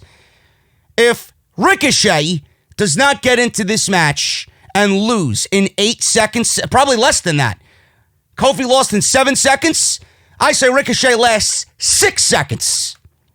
There's only one way in and one way out here for Ricochet. 6 seconds. At 5, pin, 1, 2, 3, Brock Lesnar gets on the first flight on his private jet back home to the States. How are you going to go into this thing and give me Ricochet and have Ricochet last 10 minutes with Brock Lesnar when Kofi Kingston could not last 7 seconds and still hasn't had an opportunity to redeem that 7 seconds? You have to be out of your fucking mind if you think Ricochet and booking him for 10 minutes is the right thing to do. He's even lucky to be here. And I love Ricochet. I think Ricochet is great. I said Ricochet is the next AJ Styles in this company. He could be a world champion. Undoubtedly can be a world champion. But WWE has done nothing to book him as such. So why am I going to believe in Ricochet when Kofi Kingston, who was the WWE champion for most of 2019, couldn't get it done in 7 seconds? You mean to tell me Kofi couldn't last longer than 7 seconds with Brock Lesnar? What makes you think that I'm going to look at Ricochet any more or any better than Kofi Kingston? WWE has booked themselves into a creative wall here. It's not going to happen. It probably will, because Ricochet is Ricochet and he can flip and dive and do all this shit. But anything more than 7 seconds, then you're automatically disrespecting Kofi Kingston. And I don't think that's right. So Ricochet responded to the negativity here. He was on The Bump, WWE The Bump, on YouTube. Ricochet said that he can't let any fear stop him from overcoming his obstacles. He has a huge challenge in Saudi Arabia, but Ricochet is ready. He says, and I quote, "My entire career has been fighting bigger people. That's just what I was dealt. I know that Brock Lesnar is a different beast altogether. You can't be scared. You can't let being scared stop you from overcoming an obstacle. You can't let being scared stop you from doing something or pursuing something. Whether I'm scared or not, I have to go out there and do this because, like I said on Monday, I was 14 years old when I started this journey, and I just want to prove that I could be one of the best out there, and this is my chance to do that." No, it's not. This is not your chance to do that. WWE should have given you the chance since fucking April to show us what you could do and overcome the obstacles that are in front of you. There are bigger obstacles in WWE than Brock Lesnar. Vince McMahon is at the top of the list. Succeeding as a man of color like Ricochet is one of those things. Give me a break. Ricochet should be at the top of this fucking brand, and he's not. Now you're putting him in the ring with Brock Lesnar, and you expect me, because he's in the ring with Brock Lesnar, to automatically think he's a top guy or deserving of a top spot? When you've done nothing to show me he should be there? I'm ready for it, he says. I know everybody's picked him to win. Everybody's saying it's going to end in less than 8 seconds and all that stuff. Everyone's always doubted me my whole career, so this is no different. No, Mr. Rick O'Shea, this is logic. If you think you deserve more than 7 seconds and Kofi didn't, then you are out of your mind. A creative block, a creative wall stands in WWE's creative's way. I'm sorry. If that is going more than 8 seconds, they've already fucked up. That's honestly my opinion on that. Rey Mysterio. Speaking of Ricochet, Rey Mysterio says Ricochet is the next Rey Mysterio. He could certainly be the next Rey Mysterio, but I don't think WWE will ever push anybody like they did a Rey Mysterio. I don't. You know, there's never going to be another Undertaker. There's never going to be another Eddie Guerrero. There's never going to be another Bret Hart or Owen Hart. There's never going to be another Stone Cold. There's never going to be another Rock. This is what WWE does. The fact that Ricochet is saying, the fact that Rey Mysterio is saying this about Ricochet is all good and dandy. It's nice to hear. You know, I'm sure Ricochet grew up watching Rey Mysterio, so to hear that from one of your idols is fucking unbelievable. But WWE will never go and do this for Ricochet. Another Rey Mysterio? Never. Never going to happen. In an interview with WWE on BT Sport, Mysterio talked specifically about how Ricochet impressed him. This is what he says, and I quote, "You got to make sure you see the competition, who's up and coming, and he was one of those guys that really stood out to me. He's been doing incredible, man. I personally feel he is the next Rey Mysterio." So Ricochet was quick to respond to this high praise. He wrote on Twitter, "This is truly amazing to watch, but let me be the first to say that there will never be another Rey Mysterio. I'm glad he understands that. All I could do is try to continue to inspire the next generation of guys and girls that want to be wrestlers like he did for me and countless others. Hashtag Booyaka." So that's what Ricochet said. As long as he knows that nobody is going to be another Rey Mysterio, not even himself. He could certainly be a top-tier guy in this company, but those obstacles, bro, bigger than Brock Lesnar. Reason why Rusev just disappeared from WWE TV. Did WWE finally get the memo that we were just not interested in this Jerry Springer, Phil Donahue trash on Monday Night Raw with Rusev and Lashley and Lana and Liv Morgan, right? So the reason why Rusev is now somehow just gone missing from Monday Night Raw, this is the issue. The issue is contract issues between Rusev and WWE that have not been resolved, so there is a chance that he might go somewhere else. Earlier in the week, Dave Meltzer noted that WWE has nothing for Rusev, which is why he hasn't been on WWE TV in the last couple of weeks. In a follow-up, Meltzer reports that Rusev and WWE are in a contractual dispute. There's no word on what has led to this dispute, but Rusev recently noted on social media that he would be a free agent soon. Rusev was originally advertised for the Men's Royal Rumble match, but the company announced that he was pulled with the storyline reason given that he and Lashley were in a fight backstage. We never seen any footage of this fight. This was probably just them getting it out to social media to make an excuse as to why he's not in the Royal Rumble. The last time he was seen on WWE TV was the January 20th episode of Raw, where he tagged with Liv Morgan against Lashley and Lana in a losing effort, which I do believe I did not watch, but I read that the match went 4 minutes in the main event of that particular episode of Raw. On Raw this week, it looked like WWE may have begun to move past the Rusev, Lana, Lashley, Morgan feud, as Morgan has begun a feud with Ruby Riott. While many believed that Rusev would end up signing a new deal, it looks like there's a chance he may end up leaving the company if the contract dispute is not settled. For what it's worth, Rusev recently changed his Twitter bio from soon-to-be free agent to now, add a bio to your profile. Whatever that means or whatever the innuendo is on that, I don't know. I don't care. Rusev needs to leave WWE. Leave your wife behind. Go and make your money somewhere else. If you sign, and I listen, Rusev doesn't have any kids. Lana doesn't have any kids. They don't have any kids together. They are recently married as of a couple of years ago. They just bought a new house in Nashville, right? They're living a great life together, and I'm very happy for them in their personal lives. But Rusev has acquired enough in the WWE to go out there and make a mark for himself on any promotion, for any promotion that his heart desires. Whether that's an AEW, whether that's an MLW, whether that's a New Japan, whether that's a Ring of Honor, whether that's an Impact. I guarantee you, if Rusev is a free agent, that there will be people lining up for his services. Now, clearly, he won't be able to use the Rusev name, being that it's a WWE copyrighted name, trademark name. But Rusev has always been the type of guy, you know, he comes off as a shill. But underneath all of that, I do see somebody who wants better creatively for himself.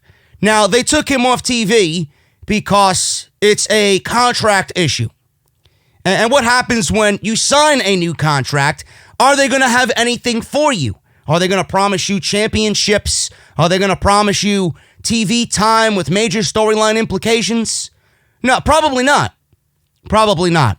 So I don't see what the deal is in leaving the company. Oh, you're leaving all that money on the table. So what? So what? All the money in the world cannot buy you creative happiness in the end. For 5 years, you're going to give your life to these people, and they don't give a single shit about you. Not one iota of a shit does WWE give about Rusev. They got who they wanted. They always found Lana to be more valuable than Rusev. And I hope that he knows that. I hope that he knows that. Lana knows that she ain't going anywhere. Where is she going to go and find success in the wrestling world? Nowhere. Nowhere. WWE is the end-all be-all for someone like Lana. Rusev has so much more to give, so why isn't he going out there and exploring that?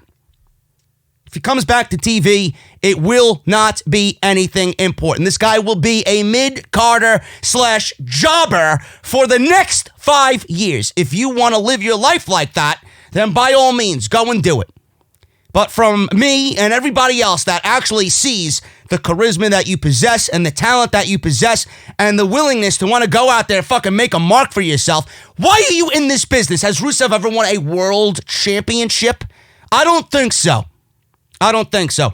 Why are you in this business? You're in this business to fucking be a professional wrestler, to win championships.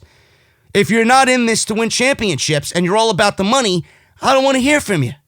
I don't want to hear from you. You could go literally and do anything else in this world and make money.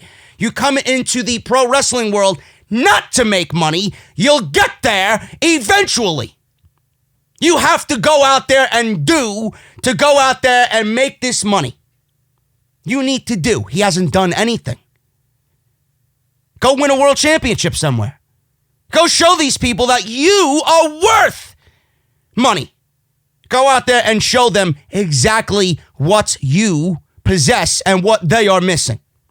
To me, in my opinion. Now, my opinion is an outsider's perspective looking in, but to me, that's more valuable than whatever fucking contract WWE is going to give you. And if I'm WWE and I know that Rusev doesn't really do anything for me and, I'm going to sign this guy to $1 million a year for the next 5 years, I feel like I'm not going to get a return on my investment. I'm not going to get a return on the money that I'm giving this guy. I'm paying this guy $1 million plus just to be employed here so that he doesn't go anywhere else.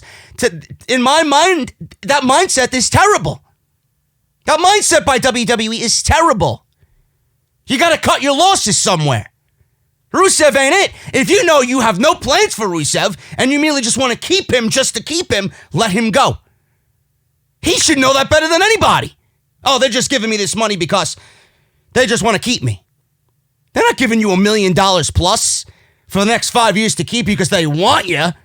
They want to keep you so you don't go anywhere else. They're not giving you $1 million to use you. You'll be used when they feel like using you. And if you want to be a fucking bench warmer for the next 5 years, then by all means stay in WWE. Tired of talking about these fucking people. Take the money, take the money, take the money. No, don't take the money. Don't take the money. Shayna Baszler will be on Raw as of this Monday, is what I'm reading. Meltzer reported the news on the latest Wrestling Observer newsletter. It's been expected ever since the Royal Rumble. It's been expected ever since she dropped the title to Rhea Ripley. But her move to the main roster has been delayed. Meltzer noted that she is leaving NXT, which is something that has been planned for probably close to a year. It was noted in the report that those on the NXT roster aren't allowed to be called up right now unless it's something planned long term. Shayna is definitely one of those people. She's got Becky Lynch planned long term. For what WWE has planned for her on the main roster, obviously, is Becky Lynch. Now, Baszler's last match on NXT was a win over Shotzi Blackheart on the January 22nd episode of NXT. Baszler entered the Women's Royal Rumble and came in at number 30, and she eliminated 8 women in about 4 minutes. So she entered number 30, and then she was finally eliminated by Charlotte Flair, who ended up winning the Royal Rumble match. Shayna will be on Monday as of this week and she could show up at the end of the Becky Lynch-Asuka match. Becky Lynch has this new attitude like she's on top of the world. She conquered her fears. She conquered her, her thing about Asuka. She beat Asuka. Now she feels like she could take on anybody, and insert Shayna Baszler. That attitude by Becky Lynch is going to disappear real fucking quick when she's got a Kirifuda clutch applied on her on Monday night.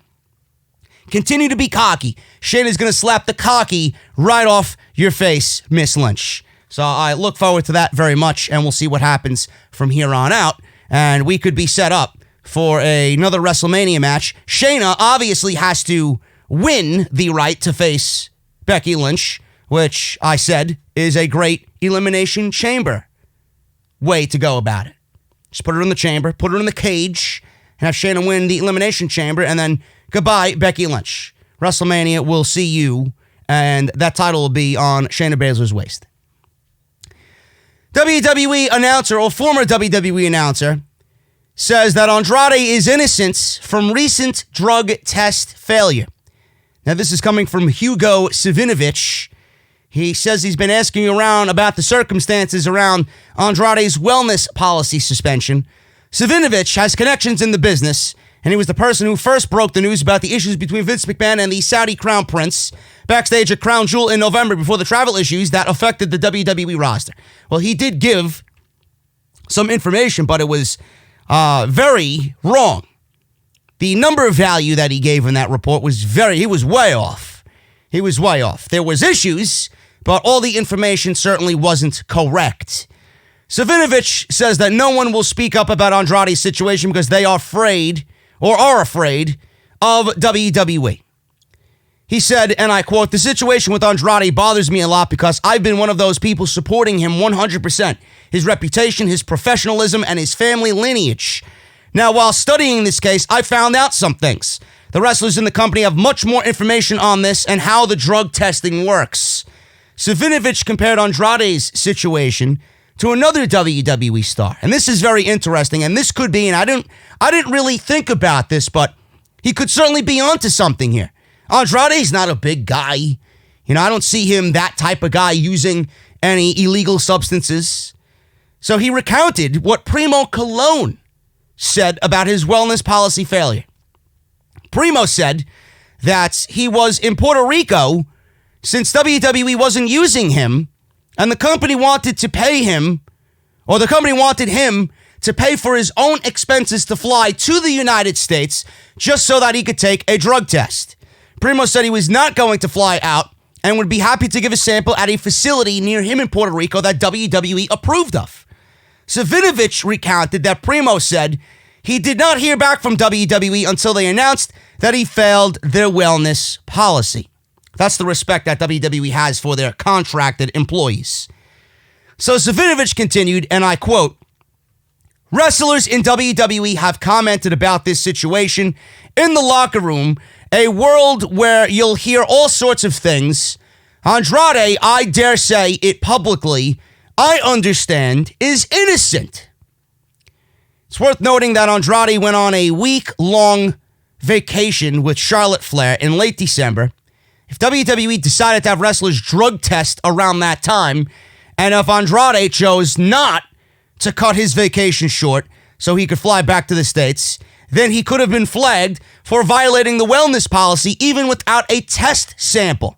It's also possible that he ate or drank something that was tainted, and that may have come up on the drug test. So it's not clear if this is a true story or not. We may never know what happened unless Andrade or someone from WWE says something on this particular situation. That could be the situation. Andrade was on vacation with Charlotte. WWE has random testings. I'm sure he, if he's on vacation with Charlotte and he's engaged, this was his engagement to her. They're on vacation during the holidays. He engaged to her, proposed, whatever. And if WWE just pick randomly that time frame, you got to come back to the States, you got to go get a drug test and blah, blah, blah. Obviously, he was going to say no. I'm like, listen, I'm on my fucking vacation. I just proposed to my soon-to-be wife. I just proposed to Charlotte. Now you want me to fly back and cut my fucking engagement vacation short just to fucking take a piss test? I'll take it when I come back.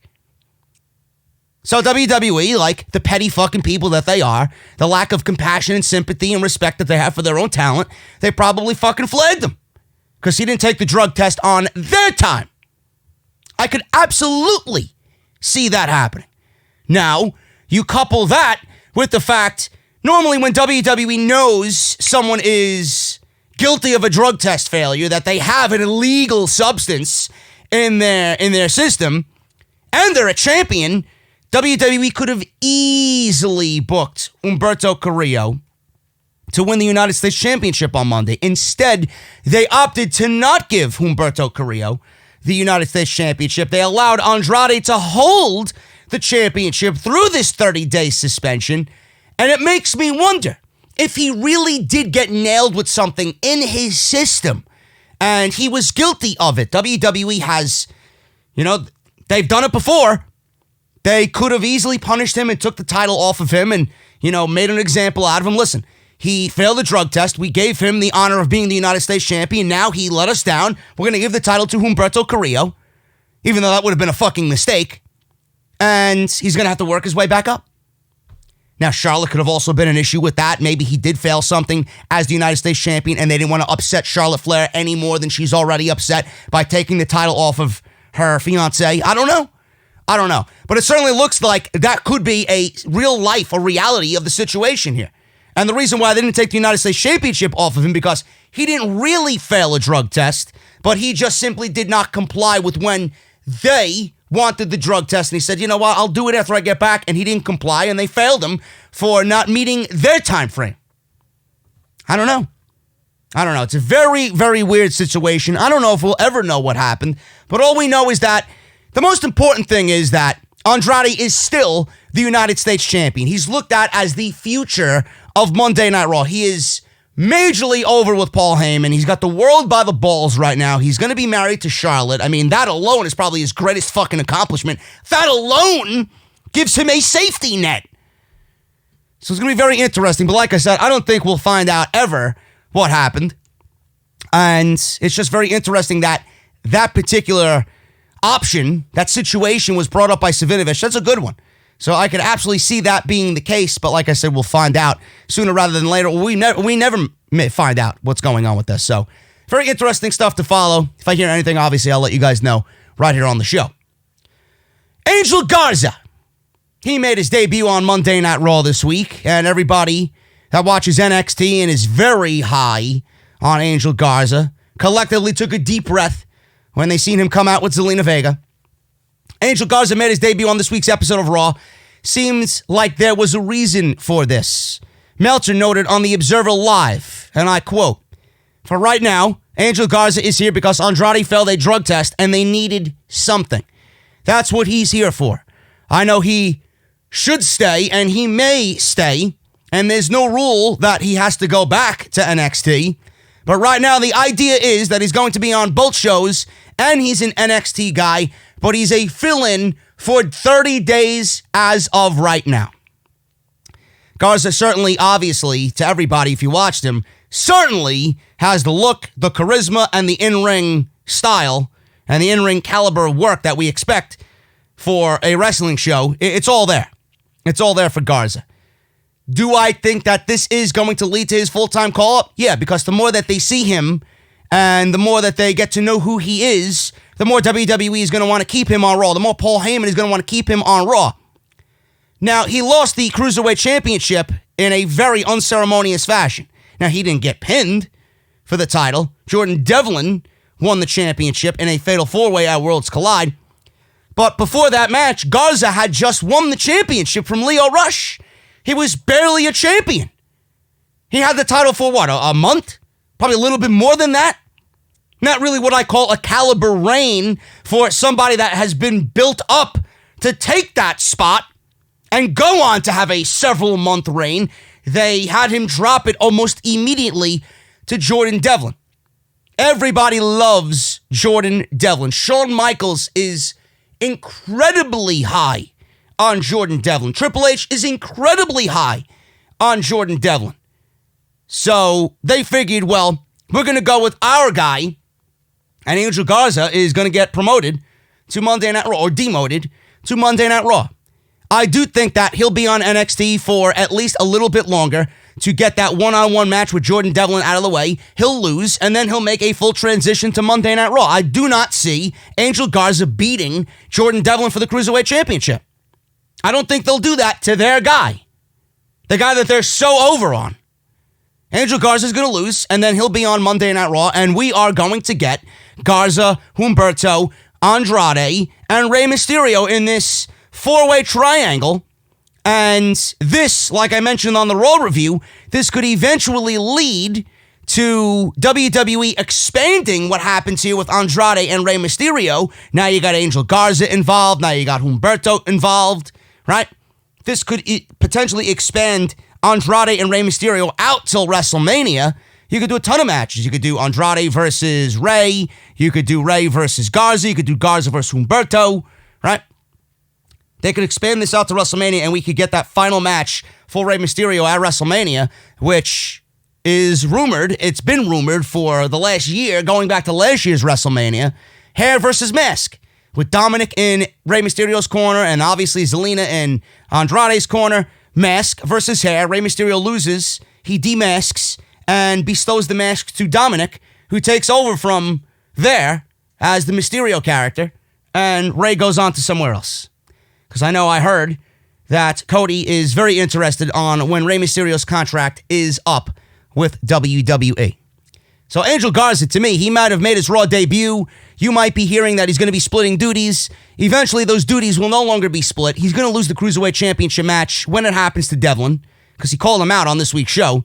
And he'll be full-time on Monday Night Raw. He has it to be full-time on Monday Night Raw. And I think the more you see him, the more you're going to think, wow, this guy's fucking good. And if you didn't think he was good then, just wait. Just wait. It's coming. Because I didn't really think much of him, and then I seen him and his charisma, and I fell in love with the guy. The guy's fucking awesome. The guy is absolutely awesome. The NXT and AEW ratings are in, folks. AEW score another ones for the good guys. Ratings are in.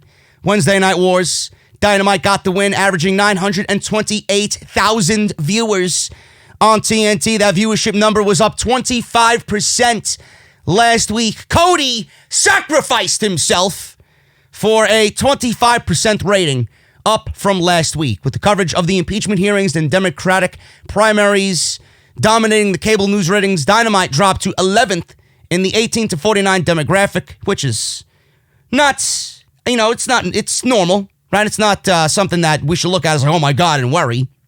In the 18 to 49 demo, with a 0.36 rating, up 6% from last week. NXT averaged 770,000 viewers, and that was up 8% from last week. In the demo, the episode drew a 0.22 rating. The number was even with last week, but NXT climbed slightly to 34th overall in the cable ratings. Dynamite was headlined by a segment, which, in my eyes, the MJF whipping or giving Cody 10 lashes was the best produced Dynamite segment in 18 weeks of TV that they've had on TNT. It was fucking brilliant. It was damn near perfection, that segment. Cody received 10 lashes. NXT featured an appearance by Charlotte Flair that was announced after she was confronted by Rhea Ripley on Monday Night Raw. Miz and Mrs., which followed NXT on USA, averaged 475,000 viewers and a 0.20 rating. Those numbers were up from the 437,000 viewers and the 0.18 rating the last week's season premiere did. But we still see this as it's below what the show was doing when it aired after SmackDown. Obviously. The lead-in, you're getting a 2.5 rating there on SmackDown, 2.4 rating on SmackDown, and then you're leading into Miz and Mrs., and then you're getting a 770,000 rating here with NXT. Obviously, the lead-in to Miz and Mrs. is going to be down because of NXT. They're not generating a bigger audience or anywhere close to being the type of audience that SmackDown generates every week. So that's common knowledge. It's common sense. That's USA. You want to put it on after SmackDown? Then by all means, go and do that. But it is a USA Network show, so they figured, let's do that. Have it air after Monday Night Raw. What's the difference? What's the difference? It airs at 10 o'clock anyway. What's the difference between 10 and 11 o'clock? At least you got a 2.2, 2.1 rating there leading into Miz TV, or well, not Miz TV, Miz and Mrs., whatever. But it looks like Dynamite gave NXT and the Android Queen their own version of 10 lashes. Love it. Love it. Plus, AEW's got, they just got that must-see factor when something like that happens. They know what they're doing. They knew what they were doing with that segment. Then they got the steel cage match, first steel cage match in AEW history with Cody and Wardlow. That's going to be a spectacle in itself. And they're building, all while they're building towards Revolution. So yes, there's going to be ups and downs right now. NXT is down and AEW is up. But this is the medium. This is what's going to be the trend. Charlotte Flair clearly is not enough to generate ratings the way NXT wants the ratings to be generated. Having a main roster star is not going to be the end-all be-all here. They just seem a little bit desperate when they do things like that. But AEW wins the ratings, and nobody is surprised at all from that.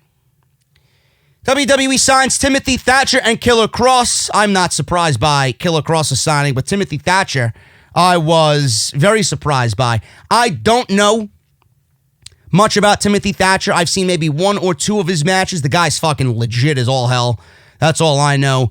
I remember I went to a GCW Bloodsport event in Atlantic City not too long ago, and I was there with my buddy Isaac, who works for GCW, and Timothy Thatcher was on the show. He looked really, really good, just doing what he did in the ring that night. That's pretty much the extent of what I know of him. I know he's got that old school style. I know from things that I've heard, his body of work is incredibly important to him. And I did not know prior knowledge. I did not know about his history with the guys over in Imperium. I didn't know his history with Walter. So that was pretty interesting as well. So it was announced on WWE Backstage by Ryan Satan that Killer Kross is signed with the company. Satan says the deal came together in recent weeks after several promotions showed interest in him.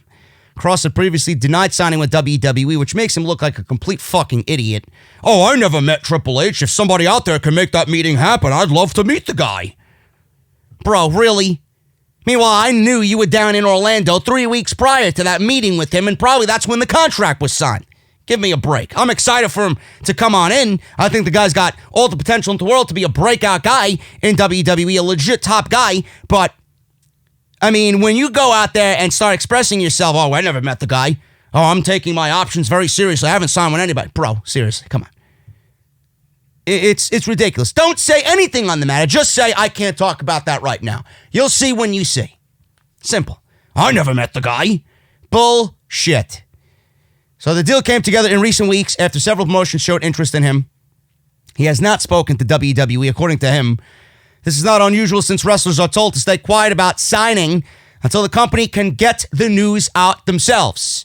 The news on Kross signing with the WWE became pretty clear last week when word got out that he was no longer taking independent dates. Kross was one of the top names in Impact Wrestling, and there had been interest in him from WWE before, as he's had at least one tryout at the Performance Center, and he was brought into Raw a few years ago as an unnamed wrestler for a one-off appearance. Timothy Thatcher has also signed. News of his signing broke on Tuesday afternoon. So that is that. So I don't know where Thatcher's going to end up. He could very well end up in NXT UK.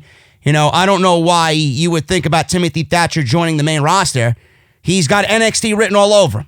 He did work in Evolve, and it reminds me of when Drew Gulak first burst onto the scene with WWE. He was that rough and tough fucking just nasty, legit pro wrestler, right? Like a Timothy Thatcher. And what happened to Drew Gulak? Now he's a fucking loser and a jobber on SmackDown that is not even getting TV time. So if Thatcher is one of those guys that goes out there and takes his body of work to be incredibly serious, it's the one thing that he values himself on most. It doesn't really matter where he goes. Honestly, it could be NXT, it could be NXT UK. You know? As long as his body of work is up to par with what he thinks his body of work should be. He might end up in NXT UK. Who knows?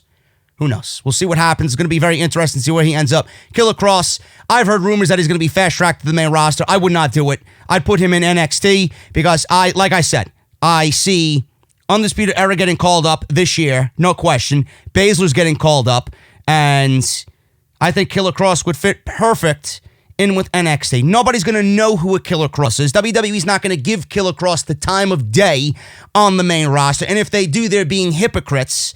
Nobody knows. He's an outsider who is now finally breaking into the WWE, and he has to go through the hierarchy. You can't do that with Killer Kross and then look at a guy like EC3 and not give him a fucking opportunity to do something and prove himself. Meanwhile, you want to bring in Killer Kross and just shoot him to the fucking main event on Monday Night Raw and SmackDown Live? You can't do that. It's not good for us. It's not good for him. It's not good for anybody. It's not good for anybody. Have him go through the ringer. WWE does things a little bit differently. This guy has not been in a legit promotion for a very long time. The way Impact used to do TV and pay-per-view and tapings and all that. Whole different world here in WWE.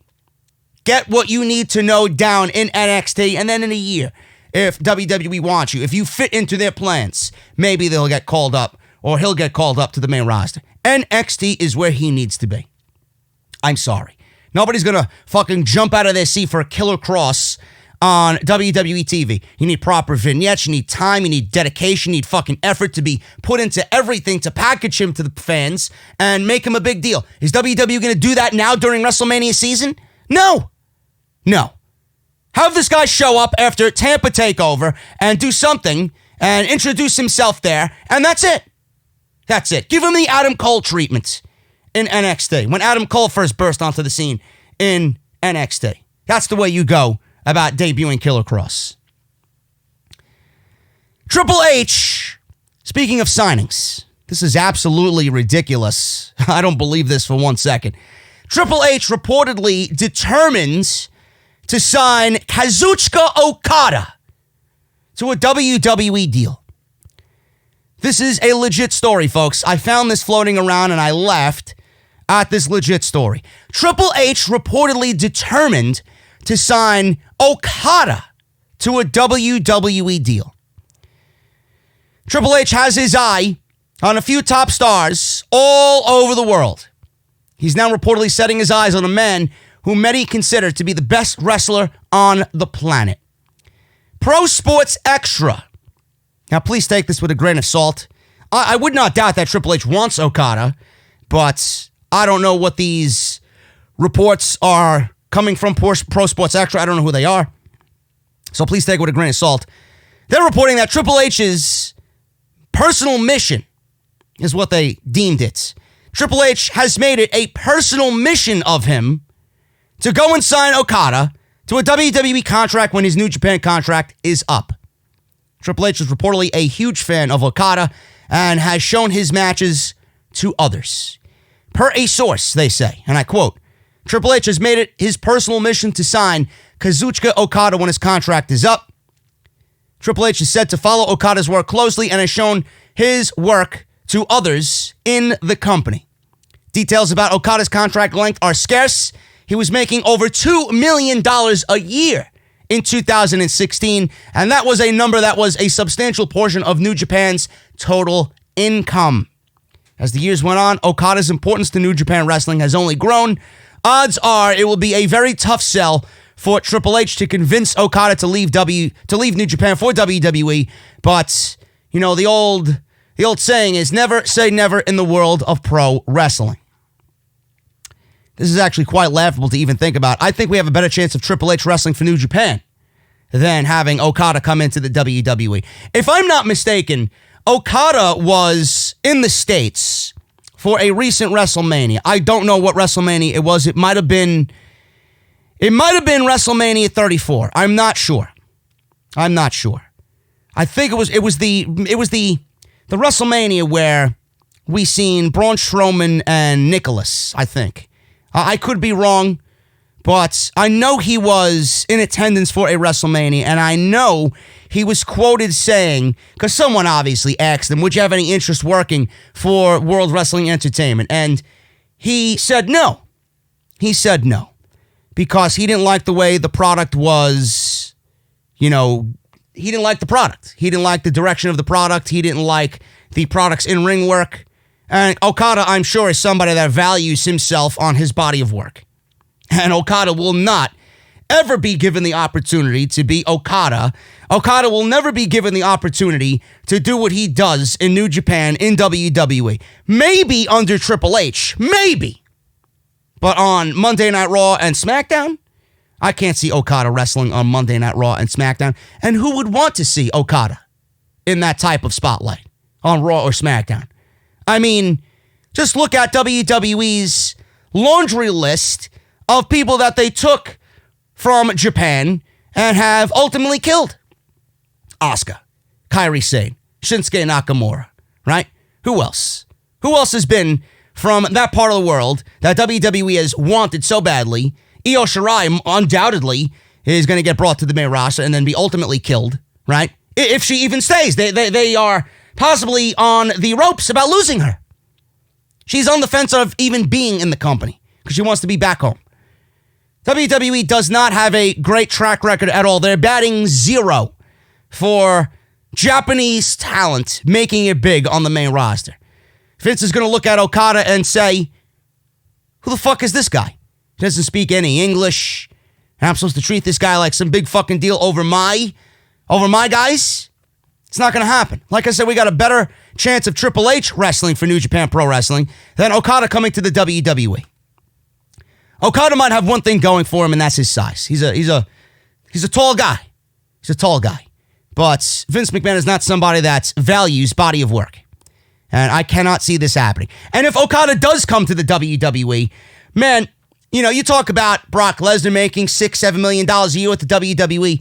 You're going to have to pay this guy more than anybody else currently that is signed to the WWE to bring him on in. And who the fuck knows if he values money like that over his loyalty to New Japan. To get this guy away from New Japan is going to be, it's going to be more than just money. Yeah, the money's going to be there for him, no question, but you're going to have to pull him away from people who have given him, that's his promotion. New Japan is Okada. If he's comfy there and he's making a tremendous living there, why would he come to the WWE and jeopardize not only his relationship with New Japan, relationship with the fans over there, you know? He doesn't want to be labeled a sellout, but that's the roof over his head. That is his. New Japan is Okada. I can't ever see it happening. Ever.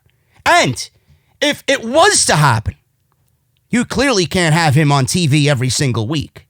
You could not have a Okada on Raw every single week. There's certain things in this profession that are sacred.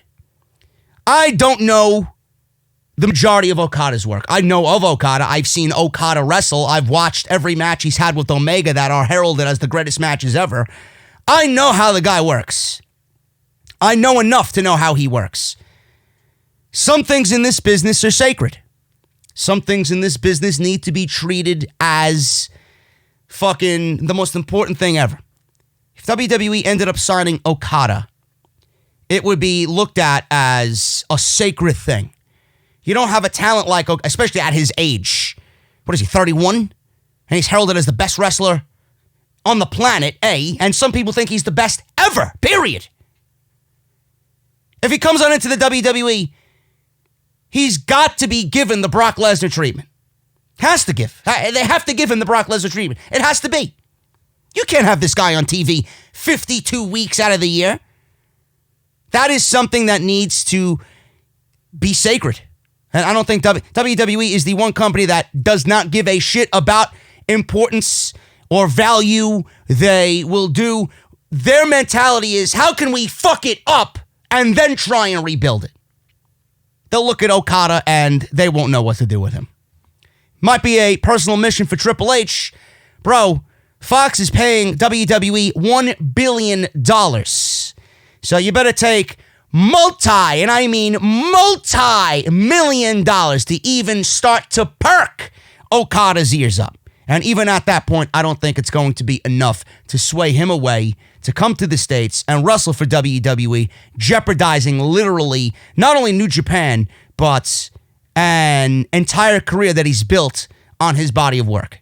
He will not be given that same treatment in WWE. He will just be another trophy for the mantle in WWE. Look at who we got. We got the best wrestler on the planet. Blah, blah, blah, blah, blah. They'll look at Okada as a trophy, and they won't appreciate what he and the value he brings into the company. They won't. Can't see it happening. Finally, guys, one final NXT note. Triple H is reportedly obsessed with Ilya Dragunov in NXT UK. He had a high-profile match against Cesaro, a high-profile match against Finn Balor. That Cesaro match was at TakeOver Cardiff, and then Finn Balor was at Worlds Collide. According to Alex McCarthy of TalkSport, one of his sources told him that WWE COO Triple H is obsessed with Ilya Dragunov, perhaps explaining why he's been receiving a push in recent months. And I quote, Shawn Michaels is said to be big on Jordan Devlin, like I mentioned before. And he wants him to defend the Cruiserweight title across all brands. To add to that, I spoke to a WWE official in Texas who said Triple H is obsessed with NXT UK's Ilya Dragunov. 2020 seems like a big year for both of those guys. So that's that, like I said. The Cruiserweight Championship went to Jordan Devlin in a four-way that featured Scott, Isaiah Swift Scott, Travis Banks, and Angel Garza. And it was reported last week that the two-time WWE Hall of Famer Shawn Michaels is reportedly running NXT UK right now, is very high on Jordan Devlin and wants him to defend the Cruiserweight Championship across all brands. Speaking of Devlin, he is the Irish Ace, and he had a banger of a match against Tyler Breeze on NXT. I urge you guys to go and watch that. Fantastic stuff from both of those guys. And I could see why they're obsessed. Ilya Dragunov has got it. I don't know what it is, but you look at the guy, and just by the way he moves and his mannerisms and his facial expressions and the way the guy works in the ring, he's got a lot going for him where he commands your attention. He's one of those must-see guys. Comes off as a little obtuse, comes off as a little obscure, but what you're watching there is fucking fantastic stuff. And I'm a big fan of his. I could absolutely see not only Devlin, but Ilya Dragunov both making the ranks, going through NXT, and eventually getting to the main roster. They're way too good to not be given that opportunity. Guys, I'm getting out of here. What an episode. We got a lot covered today with more coming on Saturday. We're going to go over all the financials. Apparently, Vince McMahon thinks that WWE is the place to be, the place where people want to work. Who wouldn't want to work for the WWE, says Vince McMahon. Vince on the idea of possibly selling WrestleMania to Fox, ESPN+, Hulu, another streaming service could be getting some of WWE's big four pay-per-views. And Tessa Blanchard denies, again, using a racial slur in a press conference that happened as of this week. All that, plus the WWE financials and the play-by-play of everything that was announced and discussed on WWE's Quarterly Figures conference call with Wall Street. I'll have it right here on OTS. Thank you so much, guys. Hit that thumbs up.